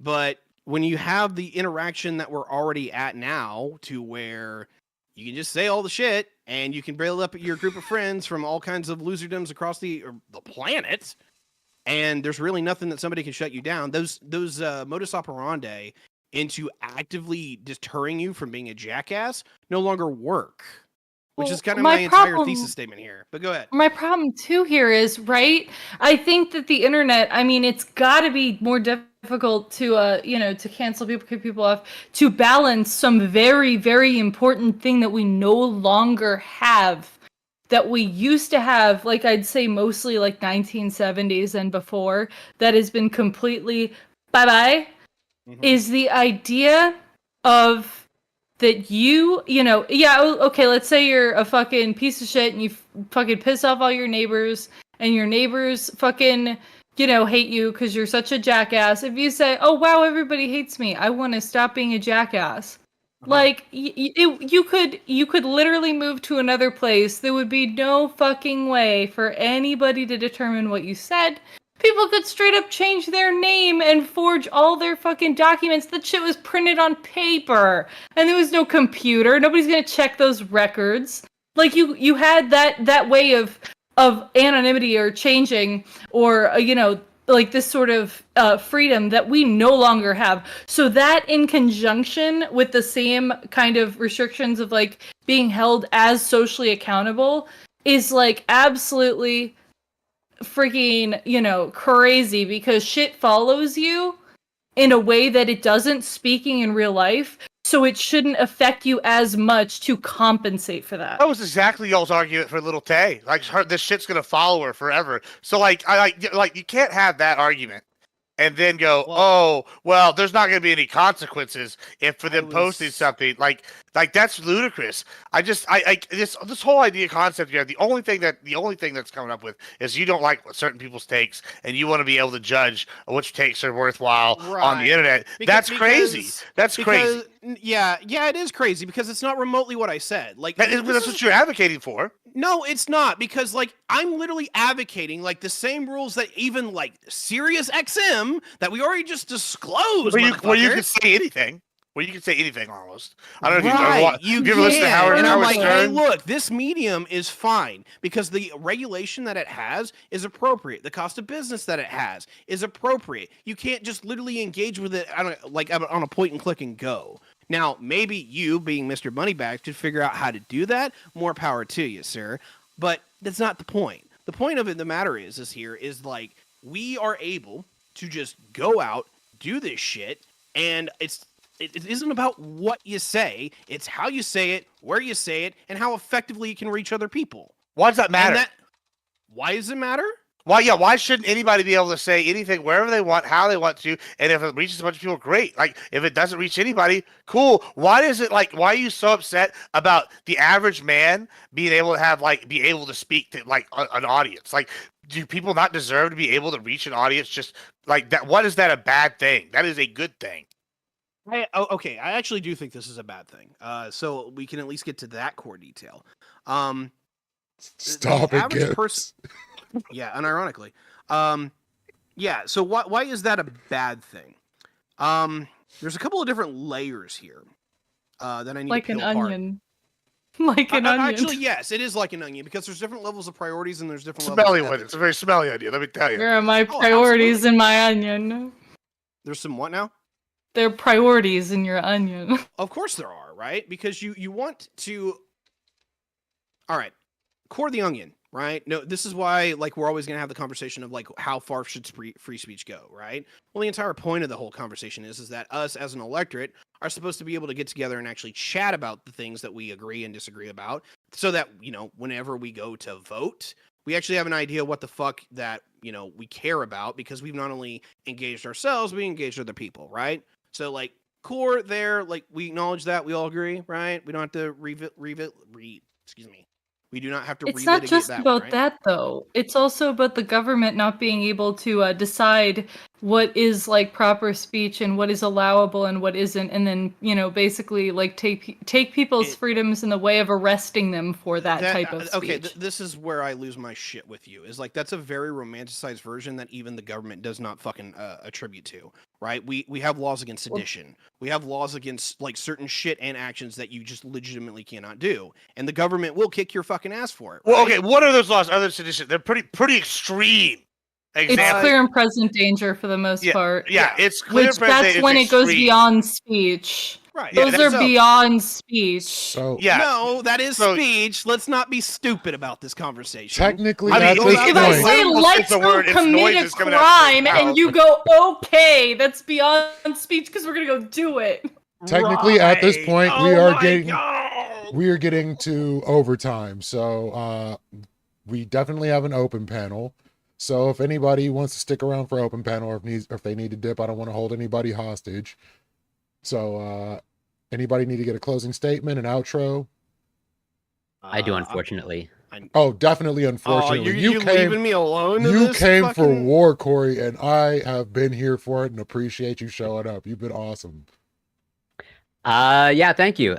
Like I said, I don't take for granted being invited and your perseverance, Lethe. I'll always do my best to try to come on the panels when my schedule permits.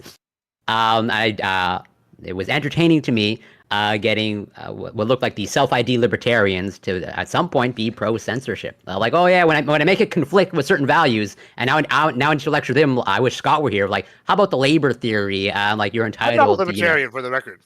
Okay, fine, sure. As long as you denounce it, that I think then Scott, sure. So there's a difference between libertarian and anarchist. That's why Scott is an ANCAP. He's not a libertarian. Well, he would say I think he would say the only true libertarian, but I'll let Scott speak for himself. Well, yeah. But yeah, as always, he says a lot of things.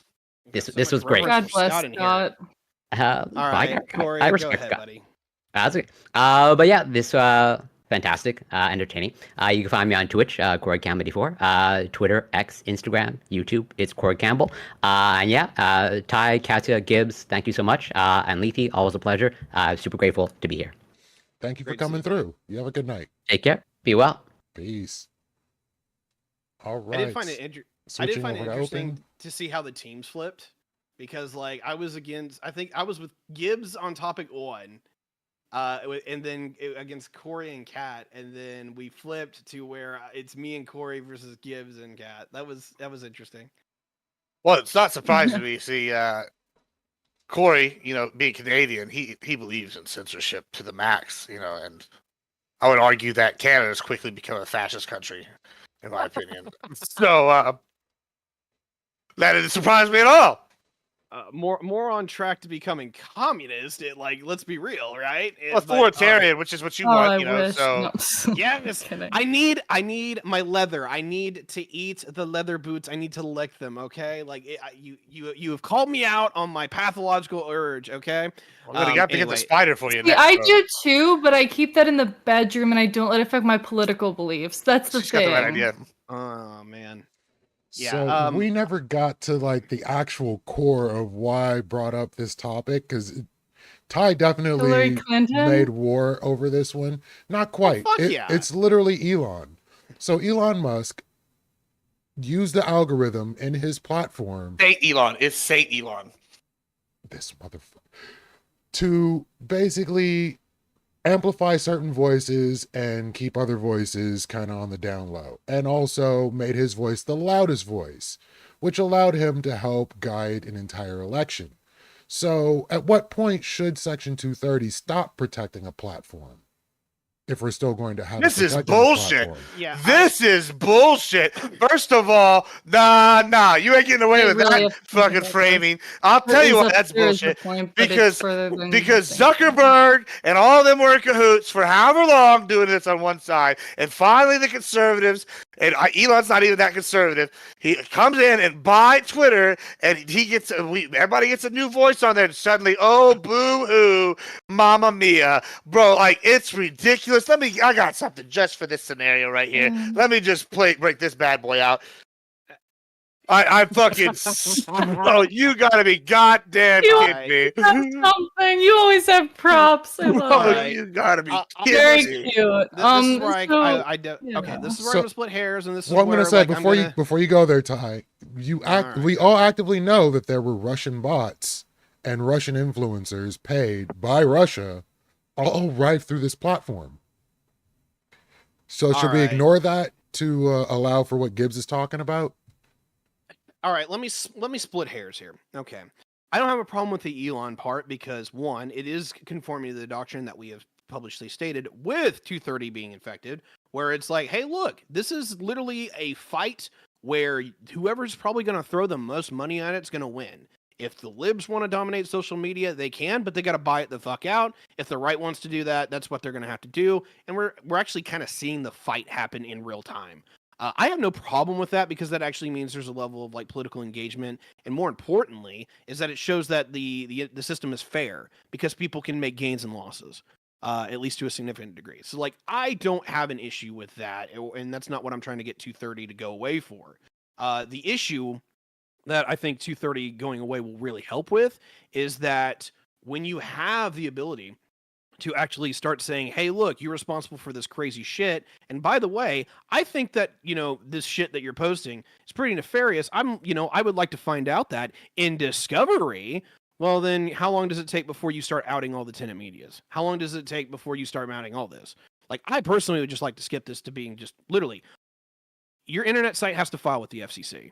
This would be so much fucking easier. But even if we're not able to be regulated to that effect without getting rid of the First Amendment, okay? No, hold on. I presented this in my opening. Don't get to use it as much as you want to, and no, Ty, I presented a solution to this in the opening. The answer is give more information, not censor things. And I'll tell you how. Georgia, like I said, enacted a law, and I believe it's 30%. If you're 30% funded by a foreign entity, you have to post it somewhere to disclose it. Now, they can still say whatever the fuck they want. But now you at least know where they're coming from, right? And that's better because the public now has more information given, as opposed to what you're saying, which is restrict even more knowledge from the public. Now you'll have these people who have somehow been determined to be good, and by whose metric, that's the first problem. And secondly, now they're up there, and now they're supposed to be the trusted ones, when, like, what does that even really mean? Like, these guys can spew whatever. Like, I would much rather have everybody saying something with caveats about, like, oh, you're required to disclose certain information. Like, sure, like, I'm not talking about IDs, but, like, if you're taking funding from a foreign power,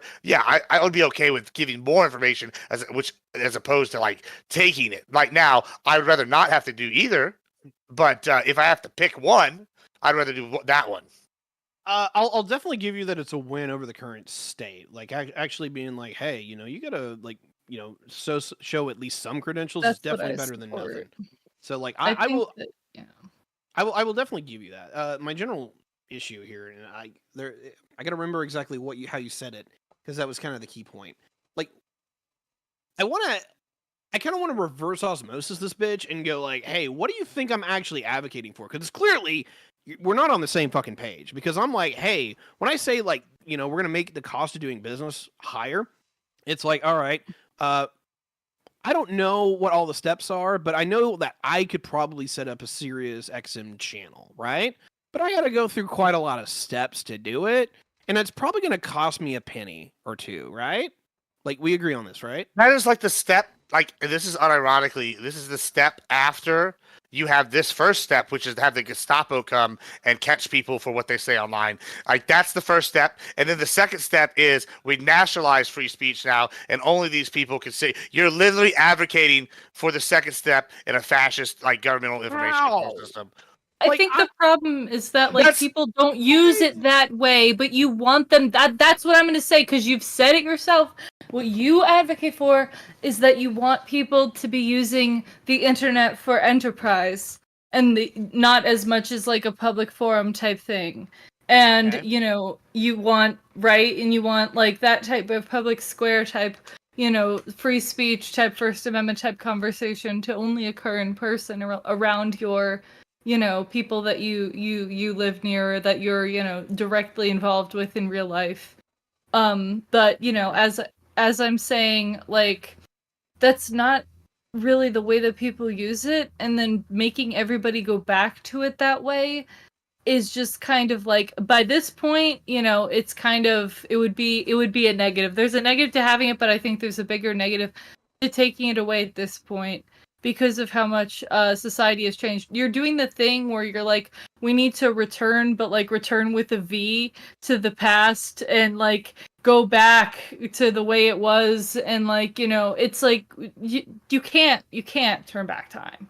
Oh yeah, you can. You 100% go full way around the wheel. God. The issue is, Yeah, I like, love I'm not- turning back time based. the other issue with this is like you guys are like, oh well, like I'm just like pining for the nostalgia days, when it's like, no, this is pretty straightforward and simple. It's that we recognize that this is a particular medium because it's new and because people are far more personally attached into it, is that it has a different value set, and more particularly it has a different equilibrium when it comes to how it's used. And I'm just like, hey, look, this equilibrium is out of whack. It puts way too much power into the individual to like go out and propagate unto a nation. Yeah, that's bad. That's actually it should be bad, in the because control you're not of companies. True. That's totally. I mean, yeah. it already is. Like what? No, but that would make it solely. Like that would be wild. Having it under the guise of institutions that are corporations and public, whatever the fuck it is, like we'll just say they're nonprofits, because I assume somebody will fire one off or two. Yeah, I will totally take institutions being a filter over just like the common citizenry. 1000%. That's fascism. How is that fascism? It's literally kind of. How is that fascism? Yes. Like, do you even know what fascism Fascism is literally one of the tenets of fascism, is taking power away from the individual and placing it into institutions that include That's a companies fundamental, for the most fundamental part. Yeah, of it. that is a main part of it. Like, it's not the main part, but it's a massive part of it. Like for sure. That's not like this is not remotely even. I'm gonna go 14 points. Hold on. I'm at a loss right now. Like,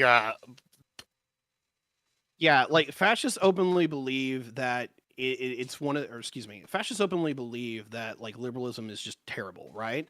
I don't. I think liberalism's fine, but it actually has to have some balance. And like you guys are trying to make me out as like some kind of crazed fascist because I'm like, hey, your shit's out of balance. You might want to do something about it. And you're like, nah, I'm a freedom. Like you're impinging my freedom. You guys are literally the motherfuckers who were literally screaming about how seatbelt laws were authoritarian. Like unironically, this is what I'm dealing with here. Is that you're trying to make me out as this radical that's just like trying to curtail your freedoms when I'm like, no, you guys are being fucking idiots and you're completely out of balance. And then it's like, hey, can we get to some level of like what should be fucking normal? Nah, I'm an authoritarian. I'm here to take your freedoms. You even said earlier, man. You even hold on. You even said, I'm glad you brought up the normal thing.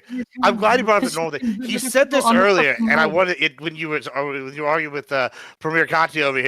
I gotta say, like, bro, I don't think you understand what you're saying. Like, okay, you said normal. She goes, oh, some of these groups can talk to each other. And you were like, immediately, like, well, if you're not a normalized citizen society, you know who else said that? That's like a fundamental, like, tenet of the fucking Goebbels and Hitler, bro. They were like, oh, we want a normalized society where people can't communicate. We're going to take these decisions. Let me just read a fundamental, this is from the fascism definition. Belief in a social hierarchy, subordination of individual interest for the perceived good of a nation or race, and then a strong regimentation of society and of the economy. So basically what they did is they nationalized, hey, this is, I don't know, Nazi Germany history 101, major industries. Guess what? This would be the nationalization either or through the corporations now having all the control, or and taking away from individual people, or you would do what you said, like the non-profit. So I guess it would just be a government organization at that point where there are like indirectly running it. So you literally advocated for a fascist social hierarchy, bro. This is saying wild. that everybody must be filtered through an institution and an individual essentially cannot act on their own that's the concern, right? Because within groups of people, if everything must be filtered through an institution, and there's higher, generally higher control from larger institutions, then we are going to be restricting that I a lot have of to be things. filtered by the institution of the FCC and whatever broadcaster I happen to be on to go on television. Is that what I'm getting? Like that's literally the argument I'm hearing. Like, and I cannot steelman this better. At the end of We the need day, to, no, we need no, to no, look hold on, further hold on. into the point of the FCC. It's from what Tiberius is saying, like the First Amendment doesn't account for social media. So like all these platforms can kick you right the hell off if they feel like Right, it they at any can. point. Because they're individual companies, and that's fine. Yeah, They're that's still dealing fine with their own me. I company. don't even have a problem with that, right? Like my general issue here, and apparently I cannot communicate this for the life of me, is that like I have to work harder and do more to go through any other fucking medium, including the public square. Why is that a I good actually thing? have to go. Why is that a good thing? That's a bad thing. One of the best things the internet has done is the democratization of voice. Any man can communicate with any man everywhere. That's a fantastic thing. That's maybe the best thing the internet's done. It's taken away the roadblocks that you're advocating for. That's a bad thing, Tiberius. More people should be able to say what they want to who they want, communicating. We want more of that. We don't want like, oh, the power in the hands of a select few deciding what is and isn't speech. Because that leads to fascism. Like this is weird. It's like, So- oh, we have the powers in the hands of the select few, and yet no one's bitching about like how horribly authoritarian the television is, and the radio is, and the fucking Why XM so many radio is. people It's have so turned fucking away wild. from these mediums. This is why alternate they're media has good, become and king, they- because like because it actually asks a standard. Like, okay, this is where I will go into like the anti-liberal argument. People are kinda fucking shit. Newsmax and fucking OEN are on these networks, like, and those are, even Fox News And? peddled extreme amounts of disinformation in the past. Like, I 100%. mean, look at Dominion. These are things Yeah, that and have been they able got- to exist. The This is- slop no. on there is able to exist Dominion too. is the fucking point. When actually people Yeah, said they were stupid-ass taken retarded accountable. Yes, because they were sued for defamation. You can sue people Yes. for defamation based on what they say on social media, believe it or not. You can. Yeah, how practical is that? So Like, let's get sorry. out- Now we're on let's get out of- practicality? What? Yes, practicality matters here. That's why I made this entire conversation. The Right, cost of that's- business is too fucking low. I can't really, like, it's not affordable or The boss efficacious is pretty for me to right. It's sue a you fee for thing saying to talk- stupid shit. Why do you want more frivolous lawsuits on top of this? I don't think it's frivolous. I think it actually makes it to where people actually have to try when they go out and they say stupid shit or post stupid shit. Like, and the reason why I have a problem Maybe a with better this, solution, It should unironically, be is just bring back combated with dueling. speech, not with Let's just- lawsuits. This let's is just bring back ridiculous. dueling, No. bro. Like in that case, if you talk to someone, let's bring back legal dueling and say you don't like something I said, we could go out and shoot it out in the woods. How's that? Would you rather? I would rather do that than what you're proposing because that's unironically less bad overall for society. Like as opposed to what you're doing. Like more individuals dying in one-on-one battles would be better than the proposal that you're making, which is eliminate free speech across the board because the cost of business is too low. I don't like. Okay, two sides of this. One, I would have to think about bringing back fucking dueling because I didn't think this was where this conversation was going to go. Second of all, I mean, why not? You want more frivolous like, lawsuits? At least I my don't- way, there's no lawsuit. I don't see like I'm sorry. Like either like But I am way too stupid for this conversation or y'all are because it really comes down to this. Like I'm asking that social media has to go by generally the same standards that all of the other fucking medias actually have to go by. And you're like, no, because it violates my freedom of speech. All right, fine. I can't fucking combat that. You're the guys who think it's a totalitarian to tell you, yeah, you're going to wear a fucking seatbelt. So, all right, I can't win you guys over there. I can't bridge that fucking gap there. So, like, the only part here is like, I'm not advocating, I hate Elon or I hate conservatives or I hate liberals or I hate progressives or whatever. I hate all of you fuckers. And I'm not like trying to make the system where it's like none of you can talk. I'm just making it to where it's harder for you to talk because it's harder for you to talk on all the other ones. And if you actually have to put some fucking effort into something, that's why you might actually care about what the fuck you post. And that's the whole point here. I don't like the democratization of like the internet and shit because people have it with no responsibility. And rights without responsibility are a fucking joke. People use them and abuse them, and they don't have to actually worry about them. And that's They the see problem that we have here. responsibility. They just don't plan ahead, and humans don't plan ahead. That's like a core part of humanity. Like, I mean, like, yeah, there are absolutely social consequences to things that you post. Like, absolutely. I just there's like the problem is, I think that your solution, right, to these problems is just going to create much bigger problems right now. I know you say you hate like, you know, you hate the left, you hate the right, liberals, conservative, blah blah blah. But like, you have to understand like where we're at right now when we're talking about, you know, you want to make it harder for people to say things. You're like a social conservative, and you think that everything should have to go through institutions. That And be normal. sounds really, really, really, really concerning here. Yeah, like and that's societal normal. He wants to determine what It a has- normal yeah, that too. baseline for society is, because he doesn't want people being weird or of a different faith or cat, some good. other thing. Yeah, thank you. This is Garfield. He's cool. But I like versus all these other things. Even Garfield hates fascism. He came in here angry about like you over here going, we're gonna cut out. Like, what if he wants to make a noise and post it on Cat Talk or whatever? Like, are we gonna like regulate him because maybe a cat says a weird noise that sounded like a bad word? Like, come on. Like, what? Like, how far are we going down this rabbit hole? That's the thing. Like, I don't know how, like, I'm advocating for literally like 2 out of 10 in your severity, and you're taking it to 11. Like, you do this all the time, and like, because you don't ever think about the far-reaching consequences. You're like, maybe you're an idealist, but like, guess what? You should be. If you know things historically, you should know that things don't end ideally most of the time. Usually, what happens is the bad guys win because they get in there, they take advantage of the system, and it doesn't have to happen today. It might happen 20 years from now, but it might happen 40 years from now. Somebody takes this institution you built and they run with it. That's how this works.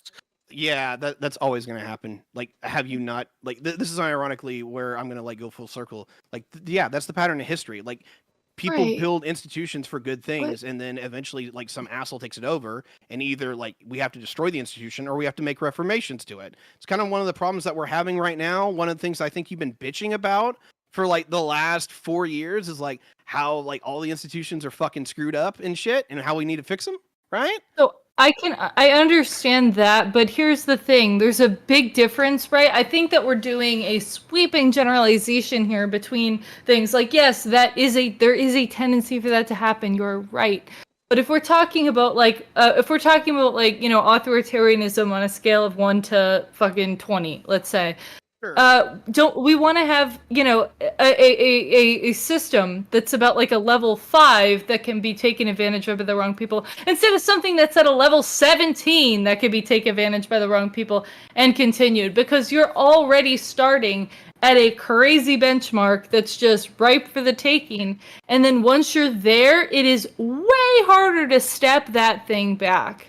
Like, I think that the risk of that far exceeds anything about like, oh, people should be afraid to put jackass shit on fucking line. Like, I don't see the consequences of it that's that high that warrants it, right?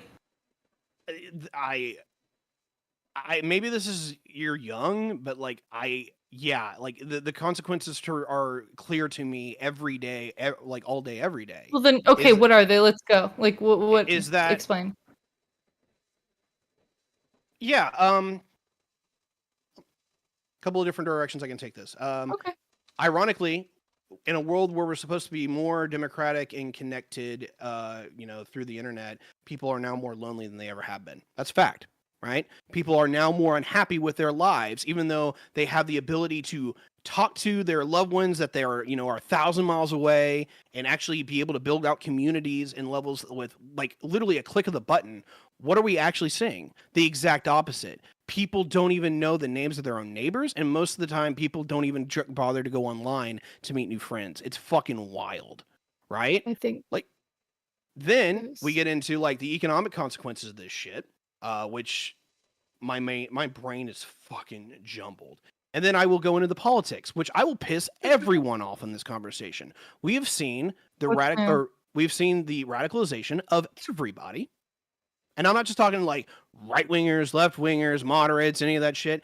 Everyone is getting more radicalized. We are literally gaslighting ourselves every day, all day, because you can take a conservative, let him go through TikTok for about 20 minutes, find about how the gays are coming after their fucking kids, and then spread it to libs of TikTok. And what do you know, folks? We're off to the races. All the fucking, races. Anyway, we're off to the races. Everyone fucking hates each other because we take that little snippet of the worst case example, and now that's all the Dems. And we can do the same shit for the Dems to the right, where it's like, oh, hey, look, this asshole was saying a bunch of racist shit and how he wants to deport all of the slurs, XYZ things. And so, oh, that's now the Republican Party platform. We're going to deport literally every fucking person who crosses the border. You don't even have to look remotely a certain way. We're just going to kick you out. Like, I don't know how you guys are like, oh, the consequences are so severe if we go the other direction. Bitch, the consequences are severe now. We're all retarded. We all hate each other. We all don't work together, even though we're all connected on a level that has been thought impossible by our ancestors. And we're not better for it, we're worse. So I can give a very a very libtard solution to this, or like kind of like a libtard analysis to this. So here's my thing. My concern is that we cannot prove, right, that this is just due to the internet. Because there are a lot of other things that have happened that have been very different compared to, most of, human society prior to, let's say, one big thing that I'd say that affected things was like prior to, 1950, people lived a lot closer to one another. People weren't like, suburbs weren't as much of a thing. People were urban or people were rural. And then people often lived among their family, among extended families for their entire lives. Now, people, will move independently to go ahead and, get a job elsewhere. They'll be completely in a different place by themselves. They will, obviously not live next to as many people. And over time, this obviously is eroded kind of people's or people's sense of community and their sense of trust of others. Obviously, crazy shit online and crazy shit like that has added to it, right? But this has happened, this has been a long time coming ever since we've had people who have spent their entire lives in these types of environments. Let's say one random thing that's increased, it seemed to increase at random, for example, is, let's say, like school shootings. I'm going to use this as an example, as well as teenagers' mental health. This took a downturn when we saw people basically who had been raised their entire lives, often with parents who have lived most of their lives in suburban environments where they didn't have strong ties to community. So I feel like there are many other things that have added to this, that going all return with V's to like back when we were forced to talk in person won't do as much, because there are still these other issues that I feel like started the ball rolling on this problem. And getting rid of the internet will just isolate people even more now that we are where we are, because we can't turn back the clock on everything. So that's my big concern, in addition to the freedom stuff. That's okay. Getting off the freedom stuff and into the consequences, I can definitely vibe more with that conversation, because on some levels, I think you're absolutely right. On some levels, I disagree with severity. So on the levels where I think you're right, is our woes of today solely responsible because of the internet? No, of course not. Like, we were always going to get to some version of the political disdain that we have and just the general temperament that this nation has, because we go through it about once every 80 years. We just kind of just forget how to agree, and we have to like literally have everything go to hell before we can do it again. That probably would have came. However, I think it's obvious to me. I don't know how to translate this. Maybe somebody who is a little bit more gifted with words can communicate this better than I can. How much negative we have seen out of the internet. Because I remember the old days where we thought the internet was going to be the best thing ever, right? Particularly all the way up into Arab Spring, where it's like, hey, people can organize and get together and literally overthrow fucking governments that are oppressive. It was a brave new world. But then we saw what the reality was for all of this shit, is that those problems that you kind of lead it up to, where it's like, hey, we can't isolate. We now super isolate ourselves because people are so I don't understand this to some degree because I'm a little too autistic. I'm going to be 100% straight with that. Okay. But when it comes down to it, is people take the internet more seriously than they do their real lives. We've seen this particularly with teenagers, where their social reputation is more based upon what they do online than what they even do among their peers in school. And that's translated out to where we are today. Bad thing. Why is that a bad thing? I'd like you say you keep I feel like saying you can blame COVID for a lot of that. oh yeah, too. that's true too. COVID Like didn't not help, even sure. yeah, that but like yeah, I agree. Like but why you keep saying this is a bad thing and you Yeah. don't provide any evidence of it being a bad thing, right? Like I all right, like just hear me out. Like I've sat here and gone. I think our hey, new friend wants to like, get in as soon as you finish the statement, Gibbs. yeah, absolutely. sorry. I just was to say, like, I don't, like, I actually agree with what Katusha said earlier, where it's like, hey, these groups, maybe they're marginalized communities, they want to get together and they talk. You mentioned Arab Spring, they want to get together and talk. Maybe like they're trans, they want to get together and talk. Maybe they're all wrestling fans, they want to get together and talk. Like, I don't see why, like, it's one of the great things about a line is you get to choose your friends. Like, I could go on here and, I don't like the way that this guy talks. I don't like the way this guy sounds. Well, cool. I don't have to interact with that person. Oh, this guy and I seem to have similar interests. Cool. I could talk to this person. And you could build friendships. That's not necessarily a bad thing. In fact, I don't argue this is a really good thing. It's empowering more people to, like, even ignore their problems in real life. And, like, you're saying this is, like, a real problem in real life, ignoring. Like, I'm saying they don't even have these problems because they don't have to interact. Like, that could be a good thing. And I don't see how even you're arguing this is a bad thing. When I would say, like, based on what I know of you, you work a lot and then you're online a lot. Why are you against, like, the democratization of internet? It doesn't make sense to me. I don't know if I can translate this for you because like we've kind of gone in circles for literally over an hour. I get where you're like, hey, look, this seems like a good thing to me, and I tried to translate this into something where it's like, yeah, I am saying it's bad, and I'm trying to like justify, like, from my point of view, what the fuck it is. And there was something you said that really, oh yeah, you're like, hey, people get the freedom to choose their friends, right? Like 100%. There's a dynamic here that you're also like kind of skipping. People have the ability to reject their friends. They have the ability to reject who they interact with, right? And this is my issue. This is literally the core of my issue, is that the publishers that are social media platforms have very little incentive to distance themselves from you in a healthy and responsible way. To actually say, hey, look, are you somebody that I want on my platform, that I, am going to feel comfortable with you posting up, in the same way that an advertiser is going to go to a company and that company is going to be like, hey, do we want to support your brand? Do we want to support what you're bringing to the table? Every other medium on earth fucking does this to at least a significant bigger degree, where if I'm going to be platformed by you as a person, like, you can bring me into your home, but you have the ability to reject me, and you have the impetus and the reason to reject me. Unironically, unless social media is being drowned out by sheer toxicity of a particular actor, they have every reason to take as many people, toxic or otherwise, and onboard them onto their process, because that's views, that's engagement, and that's growth for them. That's not a good thing. That is rewarding horrible behavior. It's a good thing. I was gonna say beyond a reasonable doubt, there's such an abundance of evidence that, like, social media uses algorithms which promote inflammatory content, that promote polarizing content. That's not something that's Right. like of a question. I think the question of, like, whether it's solely the internet, sure, it's not solely the internet, but we do know that one of those things is the internet that does that. A really good example is like the Rohingya genocide, where Facebook promoted messages that genuinely caused a genocide. Not caused, I won't say caused, but It promoted a exacerbated. genocide. Like, Like, exacerbated the effects of a genocide. Yeah. The problem I have a have problem with here, algorithms. You're right. I think there's a little more. I think there's a little more I want to say as well. I don't think the exploitation necessarily ends there. I mean, genocide's a pretty hefty place to even start, but sure, that's one aspect of the exploitation. I think another huge aspect is the data exploitation. The fact that YouTube brings content creators on to create content.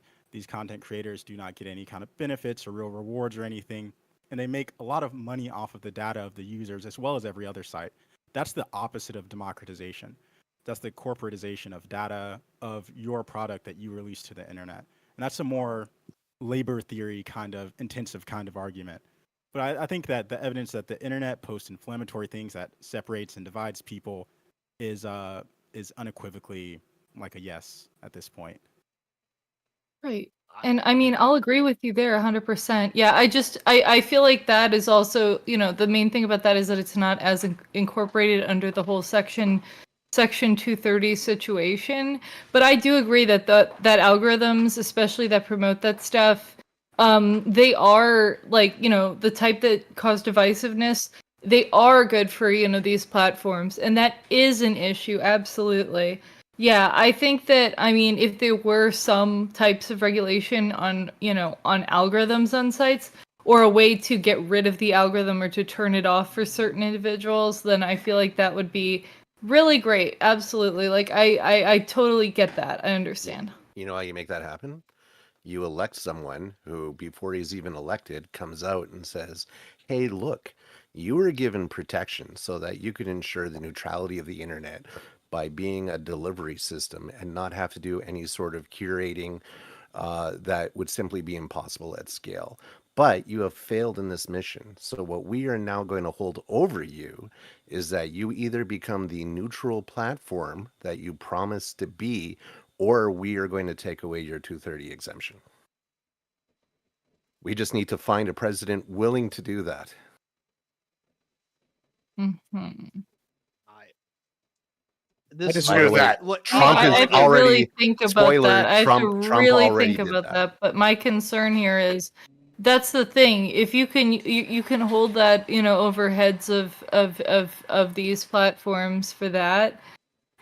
Like that this is a thing I have to absolutely research, because I feel like there's a way to enact these things, like what I was just saying, without, something that I feel could be easily exploited and has like little oversight. Like when we're talking about like the FCC director and we're talking about the president, that seems like, one, two people, right? Figure like holding this over, in a way that could be used for things other than, good things like that. I think that these things could be regulated in a way that could go through Congress, perhaps. That if that's Well, it did. possible, that would be, That was the law. that'd be 230 better. was the Yeah, law, that's right? well, no, but I mean, you But it can. is being exploited. It's being exploited by these companies to do what they want as pseudo publishers and curators, which they were never meant to be, which they said that they never should be, and they shouldn't be held accountable as one. And that's why Congress and the entire process put a law in place to protect them from it. And now they've taken advantage of that. They've been able to do all these algorithms, all this curation, shape speech the way they want it to be, both the left and the right. Elon, like we saw, was right out there in this last Right. election, Well, carving up content the way that he wanted it to hold be on. on his private platform. And so now Trump is saying, hey, that's not good. You're in or you're out. And we're going to find a way to kick people out of the 230 club if they don't act like Well, a 230 club. I'll break from Trump on that one. They I'll want to break from Trump repeal on it that. entirely. A lot of these people. Well, hold on. I mean, I'll go libertarian on this one. I disagree with Trump on that. I mean, if that's his policy, I mean, and I have seen some things that made me a little concerned about that. But I'll say this. I'll go full on libertarian here. This is where the free market should handle that. Let's just look at Twitch. All right, Twitch. Dan Clancy's now on the hot seat. Right? Why? Because Hassan Piker and Frogan and all them, and this literally made front page Fox News today. Right? That's candidate to however many millions of people watch Fox. What is it? 150 million, 100 million people. All these people now, all day, all I've seen is Fox News articles. I've seen them on the 5 today. I saw what's this Gutterfield was talking about Hassan Piker. Like, bro, this has just made mainstream news now, right? If you're telling me Dan Clancy is not about to get fired or has got some cleaning house to do now because they've lost 80% of ad revenue, guess what? The free market came in and determined how to fix this problem. And now we want the government to come in and determine? Well, don't call yourself a conservative if you're advocating for the government to come in and fix this. Dude, that is some bullshit. It's a free-ish market. You're not in a free market. You're in a free-ish market because 230 is essential to the operating model of these companies. If you got rid of 230, that would be more free market, and that would destroy social media as it currently is. I think that's a really good, interesting thing. Like the first thing Lethe said is like they already do this like curation. They just do it inadequately and unequally. Like they determine what it's a kinds private of content, company though. Like, why shouldn't? Okay, if you own a company, say you're I don't know what your name is, Zuckerkara. Say you own Facebook. Like, do you think that since you've created this and you're the head guy, that you should be able to set the rules and curate it however the fuck you want? That's not what we're Probably arguing not. here. Yeah. Well, Did I you know that's sign- not what you're arguing. That's not what hold on. I want to see what he says. Okay. I Did you would sign a never- deal I with would the never devil? do that. Sure. Wait, say that I feel again. like I would never do that. I feel like it's so weird. Could You I wouldn't run a curate it in company like any if company. I- You if don't I think want- you should if I run wanted any to company how You you got to want. let him answer the I'm question. answering your question. If I want to curate it in a way to allow like Nazis to prosper or something, which can happen. If I want to curate it in a way that allows like racism to manifest and to breed itself, I would not be in support of that. You should be held accountable for that. No, you're okay. obviously. You're saying okay. Like, I'm saying if it's barring anything if the question- illegal, like you don't think a company should be able to like. it's not illegal. It's not illegal to be racist, but Oh. at the same time, I wouldn't support a company that would allow that kind of thing to prosper or breed on its platform. So you just Like, for don't believe in example- free speech either. All right, got it. No, Cool. 'cause these companies literally I went to the didn't say- government and begged them. They said, "Please, Mr. Government, we're not curators, we're not publishers. But they have their own rules. If It you was break their mainly deal, with it's the not copyright banned. thing. Please protect us from No, people but if who you might hold on, do if you break their rules, they can copyright ban you. infringements Like, because unironically, otherwise this is we'll the- go under." I will I'll cousin? take He's the an opposite, asshole too, sir. Gun is the made opposite first take. class, full of Unironically, asshole. this is How the many more assholes fascistic we got take on is this what we ship already anyhow? have. Is that we have engaged corporate power to have protections for the shit that they post. Unironically, the this was the protections or the fascist lack of outcome. protections, if that was like not, if the protections weren't there, this is an actual time in which, you know, freedom or lack of freedom, this is one of the rare times where freedom or lack of freedom, where corporations would be directly offshored to everybody else. They Because already here's the are. thing. Like, Okay, but if I owned a flea market and there was a dude selling bootleg CDs there of whoever, of Kanye, right? Someone really litigious, I don't know.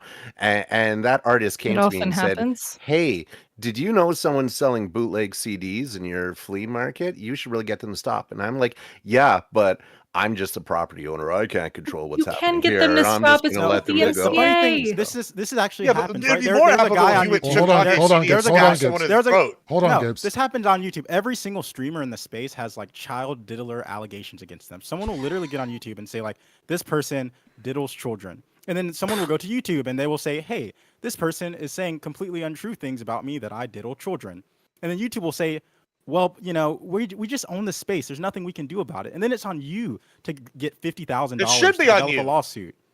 That's bizarre. No, hold on. why This is what can't you're. they Hold on. say Hold on. Let me Uh, bridge this gap. YouTube Like, so can't let's be an take arbiter this of truth. That's what court is for. Yeah, let's just go with Rabbit Wombat's argument. Right? Just the same argument. We could use YouTube or whatever. Say he's got Kanye and he's selling Kanye CDs.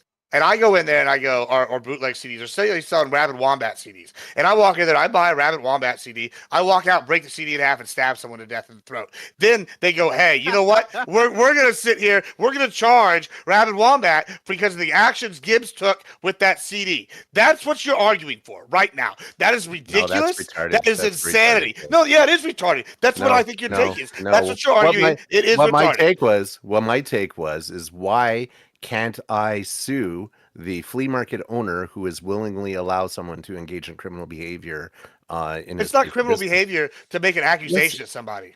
It is a Exactly. criminal behavior You to can. sell my intellectual property Sure, on his place. that's copyright issue. That's a copyright can. issue. So why Totally can't know I what we're sue talking both of about. them? Let's go Why with the can't copyright. you issue. can. Strike home No, on You one. tell can. me That's what I'm what talking if about. they That is what I'm- don't. If you have DMCA, you say, "Hey, this is my copyright." Most of the time, they'll just take it down, and if they don't, then guess what can happen? You can sue then. Yeah, The you problem you is- can sue that person, but you can't sue YouTube because they're protected under 230 right now. ding, ding, ding. But to that point, suing that person is like they're the one who's posting the copyrighted material. Because YouTube, On YouTube. and if YouTube doesn't, hold on, YouTube already does their duty Do for they? the most part, and every kind of like place that doesn't want, you know, these lawsuits to be propagated, just removes things with the DMCA, and then you have to file for wrongful DMCA, which is another thing if you want your shit put back up. which is way harder than getting it took down.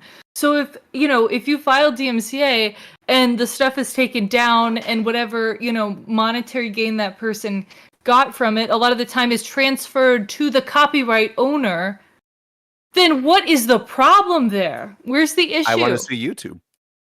That's the Why? problem. Because it Where's your would free get market? your jollies off? I don't I'm need a why. confused. I No, have it's not a because free it's market. my right. It's my right, Miss Free Speech.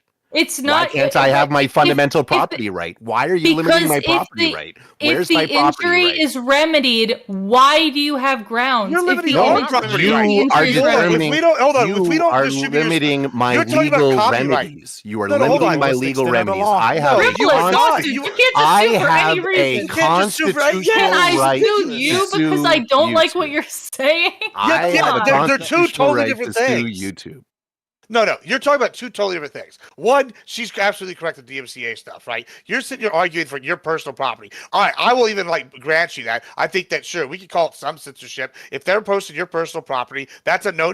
That's bad. Yeah. All On right, cool. YouTube. However, Get it on whatever taken down. platform, however, YouTube. yeah, you can get it taken down currently under the current system. All you got to do is file a claim. Takes like 10 seconds, and they'll take it down. Probably But I pretty don't like that quickly. you've But limited my legal Hold on, remedies, hold on. On top of that, Mr. Libertarian.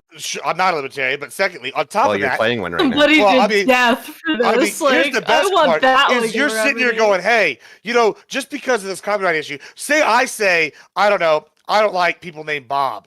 Yeah, right? And we should. We all know you people. don't like And people it's named gonna Should be people named dismissed on Bob? standing. Hold Like, on. Should people named Bob be able to come in and be like, hey, you know what? We're gonna sue YouTube because Gibbs is over here on your platform saying he doesn't like people named Bob, even though I didn't break any like TOS. That's I didn't break any retarded. laws. That's the reality you want right there with what you're arguing. That- You want frivolous lawsuits. These are unleashed galore. words, and they're kind of formed into sentences, but They're they really correct lose words. any And other correct meaning beyond sentences. that. Really, just have a question I mean, it's for you, really hard Wombat. to follow a train of thought. You- I got it. I you- had to get it. If you live in a world, okay, where you're a copyright holder, and you live in a world in which the injury is completely remedied, right? The video is taken down that is your copyrighted material, and in a lot of cases, you get the revenue from that video, so you get financial remedy for that. After that, if you still want to sue for what reason, and you're like, well, I just want to sue YouTube, I just want to sue that. I want to, wanna you sue can't YouTube just for that. sue everybody you want to sue. That doesn't I work can- like that. I don't want to I sue mean, everyone. technically, yeah, Okay, it does, there are- but, there like, are as a You whole, can't you sue everyone. You anybody. sue the because you owner of feel the Can like I- can I run this if you down? don't like what Two somebody says. parties. I'm You going to can run also this down a sit little bit against further. I'm going to run this down a little bit further. Let's say somebody in the flea market is selling a remedy God. on a piece of paper to cure cancer with bleach. And that is, I love bleach. happening. And you, as the owner of this lot, are directing people to this person that is selling this remedy.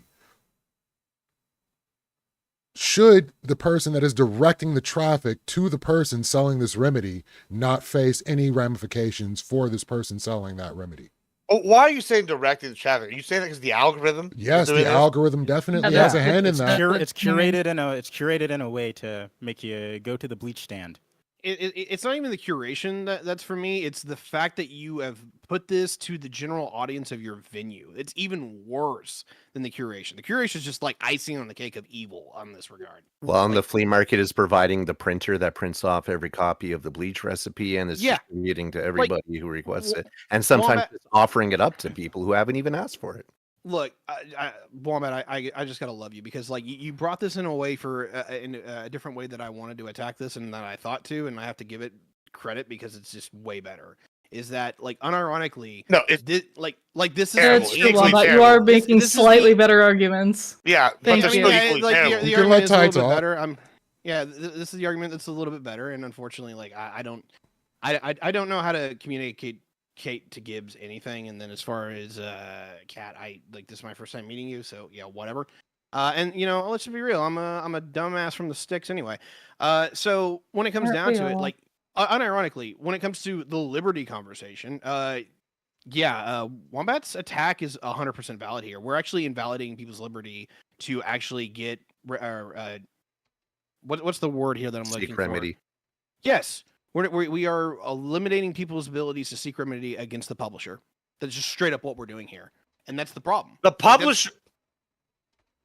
They're acting as a Yeah, but publisher, if and they that's what we're already- saying. It's on Is there. that they were hold on. supposed to be Can you neutral, sue- and they're Can not. you sue for a personal ad? I sue a newspaper for a personal ad. I believe Yes. you can. What do you mean? Like if the Can New York you? Times So, like, Why posted can't I'm a you? diddler, Why I can't can't you? I can't sue them? I could sue them.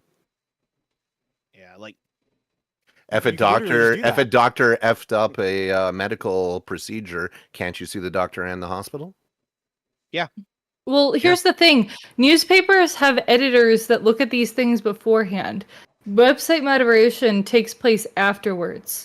And for anything online to be remotely similar the way it is now, which this wouldn't really be an argument that would affect Tiberius because Tiberius doesn't want it to be the way it is now, which would I'll respect that's your argument you're making. But things would have to change fundamentally for like basically everybody to be and everything you post to be vetted beforehand because Yes. there's a difference between editorializing ahead of publishing and then moderating afterwards. Correct. It's a market problem for sure that they solved by lobbying for 230, and now 230 is going to be used as a cudgel against them to return them back to the idea that they were supposed to be impartial publishers and not people who were milking algorithms and putting their own agendas out there. I just feel Thank like you, there's Trump. probably a different solution, and I think that we should really think about this because I understand that there's a problem there. I'm definitely listen, Wombat. I'm really more sympathetic to your argument than Tiberius in a lot of ways, but like, God bless. But like, I understand where you're coming from. I just think that there's a better way to address this because I think that getting rid of 230 entirely would be, kind of along the lines of, instead of, let's say, like using a hammer for something, you're gonna like drop, an anvil on top of it from like 50 miles above ground. Well, and the hold argument on, isn't to hold get on, rid I of will- 230. Just one second, because the argument isn't to get rid of 230 altogether. The argument is to remove 230 protection from any company that doesn't meet the requirements that will be set to be neutral platform providers. Hold on. Let's just play this from a different way. Because I feel like the algorithm could be analogous to something 1-to-1 almost, right? If I were to promote, I don't know, a WWE event at, I don't know, the Alamo Dome here in San Antonio, or if I was to have, or Trump was to hold a rally at, say, I don't know, Madison Square Garden, hypothetically, if he was to do this, and he bought ads in the newspapers, or I bought ads for my WWE event in the newspaper, and I told people word of mouth, or I had superstars come into the area and like promote it however they wanted. All right, cool. We're funneling people into there. Now, there's a difference here between the WWE event and the Trump event. The WWE event, I would argue if you came in there and you since it's a public entertainment thing, you could argue, hey, yeah, these people are subject to these rules under entertainment. I can't go out there and have like a nude peep show for marketing to like 12-year-olds. All right, I'll grant you that. All right. Here's the difference, right? Because the algorithm doesn't promote that on Facebook and Instagram and Twitter. What it does do is more like the Trump thing, where they sit here, they promote their event, and then Trump goes, and you're not going to sit here and say, hey, well, yeah, he said outlandish shit. Let's go in and cancel him, because guess what? That's anti-free speech. We're going to go and we're going to ban him. We're going to arrest him. We're going to hold Facebook liable. No, you're not going to go and hold the owner of Madison Square Garden liable for the things Trump said during a rally there. That's ridiculous. And that's the exact same analogy to what you're arguing with your algorithm. Because Trump had a vested interest to get people there. The ticket holder, the owner of the building, has a vested interest to get people there. And guess what? Because guess what? They're paying tickets. They're having people there. Someone's a client. You're arguing basically that this guy who owns a piece of property should somehow be liable to the level of speech within his own facility. That is ludicrous.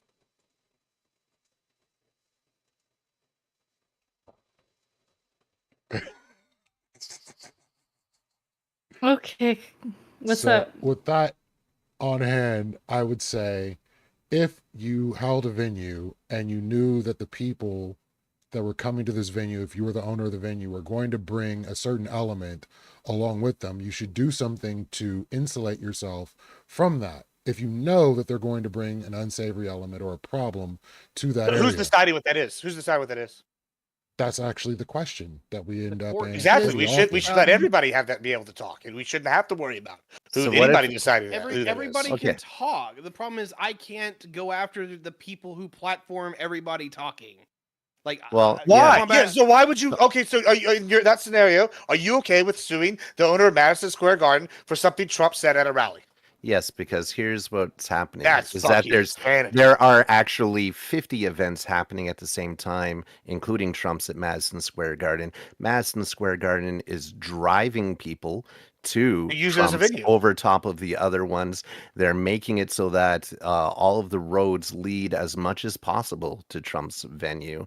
They are actively pushing people in that direction at the cost This is of the other fascism or ones. communism. I don't know which, but it's both. Dude, It's this is the free authoritarian. market in action. This is and you just insanity. hate it. you are No, it's saying not. no. I We mean, have this to. is We the have opposite to of free limit market. people's. This is opposite You of are free market. saying freeing up people's property rights is fascism. You are so. You are retarded. giving up people's You are property. beyond You want us retarded. to hold on. Okay, so hold on. All right, if you own a business and you sell on see it, Etsy, Larry? that is like the same thing here. Like you're arguing, oh well, they should be able to shut. Like just because they're hosting you, they don't have to host you, but your property can still be your thoughts. Yeah, it's my intellectual property. That's why we can go and quote Twitter posts. Like, yeah, that's their intellectual property. Like this is insanity, bro. So if someone decided to sell bathtub hormones on Etsy Oh no. and Etsy knew it and decided not to do anything about it, do you think Etsy should be able to be sued by people who purchased these hormones and suffered because of it? Yeah, I'd probably go with that. Yeah, I'd probably say it'd be better. It'd be better in my world for them not to get sued than sued. Now, I mean, that's a real bad case scenario, and that's not a real world applicable scenario because they do have rules and regulations against that kind of shit. So, like, but like, fascism If you have illegal we- things on a yeah, illegal website, things. which those are can't just illegal, Silk and if you Road sell things. things that are illegal, you can be sued and held liable for Yeah, I illegal can't just things. Silk Road shit. That's Including fucking Etsy. ridiculous. Oh my god. Here you If go. Etsy allows people to knowingly knowingly- sell these Etsy Etsy if can they be know held you do liable. that- Yeah, if I could buy crack cocaine off of Etsy, Etsy is gonna get in trouble for like allowing what people to sell about crack cocaine. what about bootleg CDs?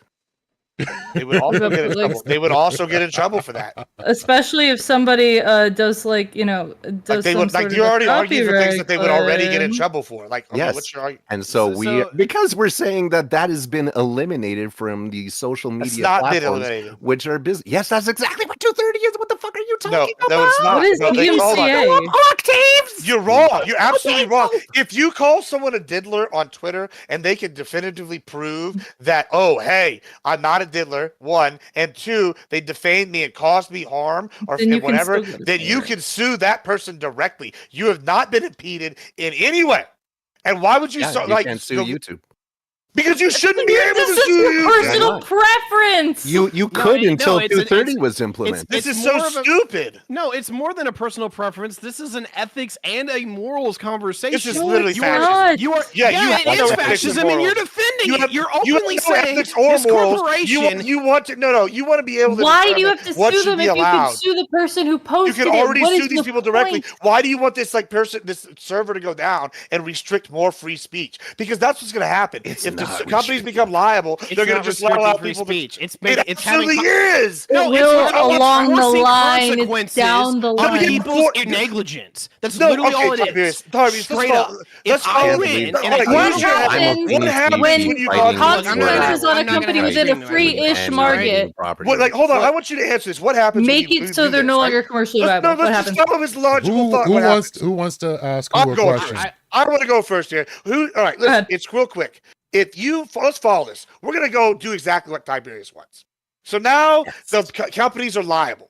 All right, here's what's going to happen. I'm going to tell you what's going to happen. And I think Confucius is going to say the same thing. They're going to go, hey, now the power's here. We're going to get sued for something Bob, Sally, Tom, Dick, whoever goes, whatever. So they're not going to allow anybody to post except for those they deem worthy. That's your barrier to entry. Now what they're going to start doing is going, well, we're only going to allow the people by our rules that fit this demographic. And you're just going to eliminate Where all everything must be these moderated beforehand. people. Yeah, or Your moderated system beforehand. allows that. No, Sounds and then they're great. gonna. So then you're gonna start moderating everything. So all these people that were able to say anything and talk to anybody, what's next? Are they gonna be liable for what somebody says in a private email? Oh, well, I said something to John that made him kill himself, and now his aunt wants to sue Yahoo Mail because I used their server to send this email. Are we gonna sue the U.S. Postal Service because I sent somebody hate mail? Like that's what you're advocating for. Like unironically, that's what you're advocating for. Tell me Frank- where I'm wrong with that. Love. Frankly, I'm disappointed that you are fighting so hard not to let these companies do what they want. Do you want to with sue the their U.S. platform. Postal Service for hate mail?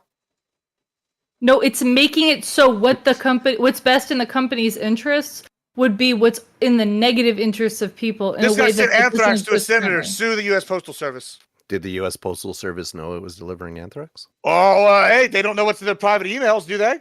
Did they know that you were going Are to they post tracking what happens in my copyrighted Yahoo material Sounds like before they you have post a it? pretty easy defense. Oh.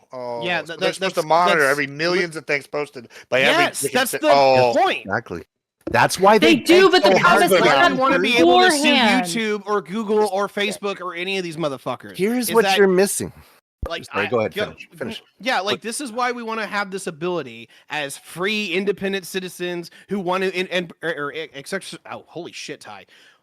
This is why we want to exercise in the free market. This is why we want to actively engage, is that you are getting protected from the repercussions of the free market. Whenever you are negligent, you have corporate and government protection to not face repercussions for it. And you're just like, oh, well, whatever. They know what they're posting because they are the publisher of what is posted. This is not the UPS where it's just like, hey, look, we're just anonymously delivering your mail. Like, this shit is not anonymous. No, what's the difference? What's the difference? Yahoo Mail? How is that any different? I can send anything to anybody via Yahoo Mail. Like, are you going to say we should sue them if like somebody kills themselves because I was mean to them via emails? Did they knowingly? What about did they know Facebook what you were Messenger? doing in the What email? about No, Facebook don't do this. Messenger? What about? Like, we'll go What about down this Facebook one by Messenger? one. What about Yeah, sure. Like, yeah, Wombat, I'm going to let him take it. Okay, so I'm going to completely disregard those questions and go back to the original one. Oh, God damn it. Because here's an olive branch. This is the dishonesty. Right You here. know, here's an olive branch because you two are 100% right. And we've even said it before that these social media companies can't operate effectively having to pre-moderate everything. That was the exact impetus for 230. They said that we just want to be platforms. We don't want to get caught up in all of this stuff. We want to let people have the ability to send whatever they want and have them bear the consequences of whatever they do. And we will handle the stuff that's illegal and stuff like that, obviously, but anything else that's either DMCA or slander or anything like that can take these other avenues. It was a compromise between free speech and property rights. The issue that's come up is that under this shield that has no way to be removed currently, these companies have been taking liberties with that mission, and they've been moving back into curating and publishing and modifying the messages and the free speech flow. And the goal with holding this removal of protections over them individually, not as a blanket removal of 230, isn't to try and strip them of it, is to get them to play ball and actually return social media and the neutrality aspect of it back to what was promised and what the companies said they would do in exchange for this protection. Listen, I- if that's the way that it would stay, and there was a way to do this in a way that was, I guess, kind of more like, you could ensure that we're just holding, for certain things, this, that, and the other. It would be just to keep these protections in line and keep everything neutral. And, it wouldn't be a blanket removal, and a blanket removal would be, very, very difficult, if not impossible to occur because of the consequences. Then I would be destroy right social there media. with you. But here's my really big concern is that I really, really, really, really doubt that could or would happen in real life. Like, that's my big concern. And when the implementation has the ability to go completely the wrong way, I tend to kind of basically, I guess, err on the side of like a more, like a freedom with negative consequences instead of, like basically giving everything up to the will of a corruptible situation. That's my concern. That's fair. I think we should watch because Trump hasn't identified what the criteria would be to still qualify for these protections, right? So I am there with you. In principle, I like the idea, but I have to see how it's put into practice before I can put a final stamp of approval on this, right? We've seen Obviously, government overreach, misuse. I'm there with you. I like small government. I'm a Canadian conservative, right? So we believe in healthcare and crap like that, but we still kind of have side eye the government. So I hear everything you're saying. I just need to see a little bit more. I need to see some more of the fishing line come out from Trump there before I can poo-poo or cheer completely on this. I'm just I saying just don't that think he's the the person to do status that. quo on what's happening with social media under the blanket protection right now is not good. It's eroding democracy. The free speech is going the way of the dodo underneath them. The corporatization of speech is well underway. You listed a whole bunch of stuff earlier that's happening, right? That has negative consequences rooted in their ability to do whatever they're doing consequence free. So something has to happen, and if this isn't right when he fully unveils it, I think it's the start of the right conversation. I think this is funny that this is like all started because Elon bought a platform and was like, oh, all right, we're going to give not the lefties a platform. It's so funny to me. And like, it's just really ironic because I didn't even have a problem. Like, I have someone in my chat say, "Oh, they deleted my January 6th thing or whatever," and like on Facebook, and I'm like, "Cool." This company it says they're going to provide a platform. Then they have their own rules, and like that. Like, I don't. As long as you follow within these rules and you don't do anything illegal, like your copyright claims or you are posting drugs, like you should be able to say whatever you want as long as whatever, and then you suffer those consequences because it's a platform where you're not breaking any laws or whatever. And then this is between two other people. Like this other company that's just like whatever. Like you wouldn't go for it if someone in the newspaper and like see the Seattle Times in the 1800s was like, oh, I don't like Tiberius, he's a lollipop guild member. I don't know. And they're like sitting there. So he goes in there. He's going to fight this guy. He's not going to sue the Seattle Times. He's going to go fight the dude or sue that guy directly. It's ridiculous to go, we're going to go get like both like these people just because they're whatever. And then you talked about publishing. I have a problem with this. The publishing aspect is real thing. There's a difference between, even then in that scenario, a published like newspaper where they're putting forth their views and they're putting forth news and a platform which is just a town hall, basically, except online, where any Tom, Dick, or Sally can post anything. That's totally different than like, whatever. That's much more akin to like going down to the street corner and yelling whatever, or being like, oh, I'm on my property and in my business and open up the door and yelling random things at people walking by. Like, are we going to start arresting street preachers next? Like, that's what I'm just waiting for. Like, let's start getting the street preachers. Let's start getting the, like, I just, you're advocating. Someone get the trains going because that's where we're going with these two guys in charge. You get the boxcars. I'm gonna buy boxcar stock this weekend. I'm out of time here. Yeah. It's definitely about time to raid out, but this has been awesome, and this was much better conversation than I expected it to be. And thank you, Tiberius, for birthing the thought to have this one, and for crashing especially. Thank you all for being here, and if everybody wants to get an outro, let everybody know who you are, where you're going to be. By all means, do so. All right, yeah, I'm gonna do my closing thoughts and outro real quick. Number one, points to Rabid Wombat. I am not firing on all cylinders today, and more particularly, I hate talking to libs. I fucking can't stand I can't stand like liberal ideology to some degree, because it's just like, hey, let everyone just figure it out for themselves. I'm sure it'll be fucking great, and then it's not, and it's like, but my freedom. Yeah, so I can't stand that shit at all. It drives me up the wall. However, I have to just immaculately thank Rabid Wombat for just coming out here and giving me a better vector to attack that is on the terms of the libs and yet still completely just eviscerates them on principle and ideology. Whenever I get to like that conversation of where we've been, I do go one step further than Wombat, because my general take here is it's not about how balanced these platforms are. Like, I think they're actually half decently balanced now. I just think the reality here is that they're fucking publishers, and they need to be treated like publishers. And I'm just personally tired of this corporo-fascistic protection where, oh, somehow just because they're this particular weird medium and people get like some particular feelings for it, that we have to protect them, and that they are doing God's noble work to let us all talk mad shit about each other on the internet. No, like, they get to choose who actually is on their platform, and their lack of diligence is only one word: negligence, and they should be sued for it. And I'm going to end with that. Thank you.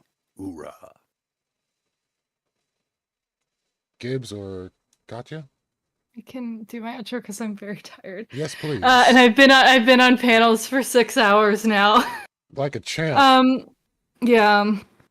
I mean, yeah, this is only made possible by the fact that I lowered my dose of this medication that I was on, that I realized recently that it was giving me memory loss.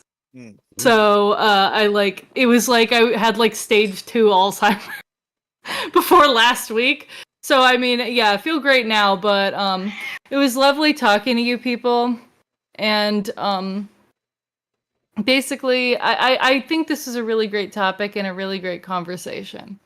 Because, I mean, these are important conversations as far as speech. And I mean, as much as I may feel like, talking about like stuff like Section 230 and that, and the other as fascistic is, I can liken it to, pissing on my boots and telling me it's raining.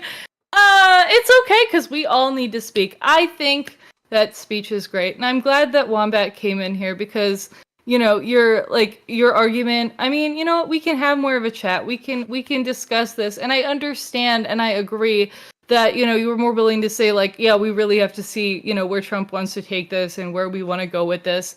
Instead of just being like, nope, it's all gotta go, burn it down. I appreciate that type of voice.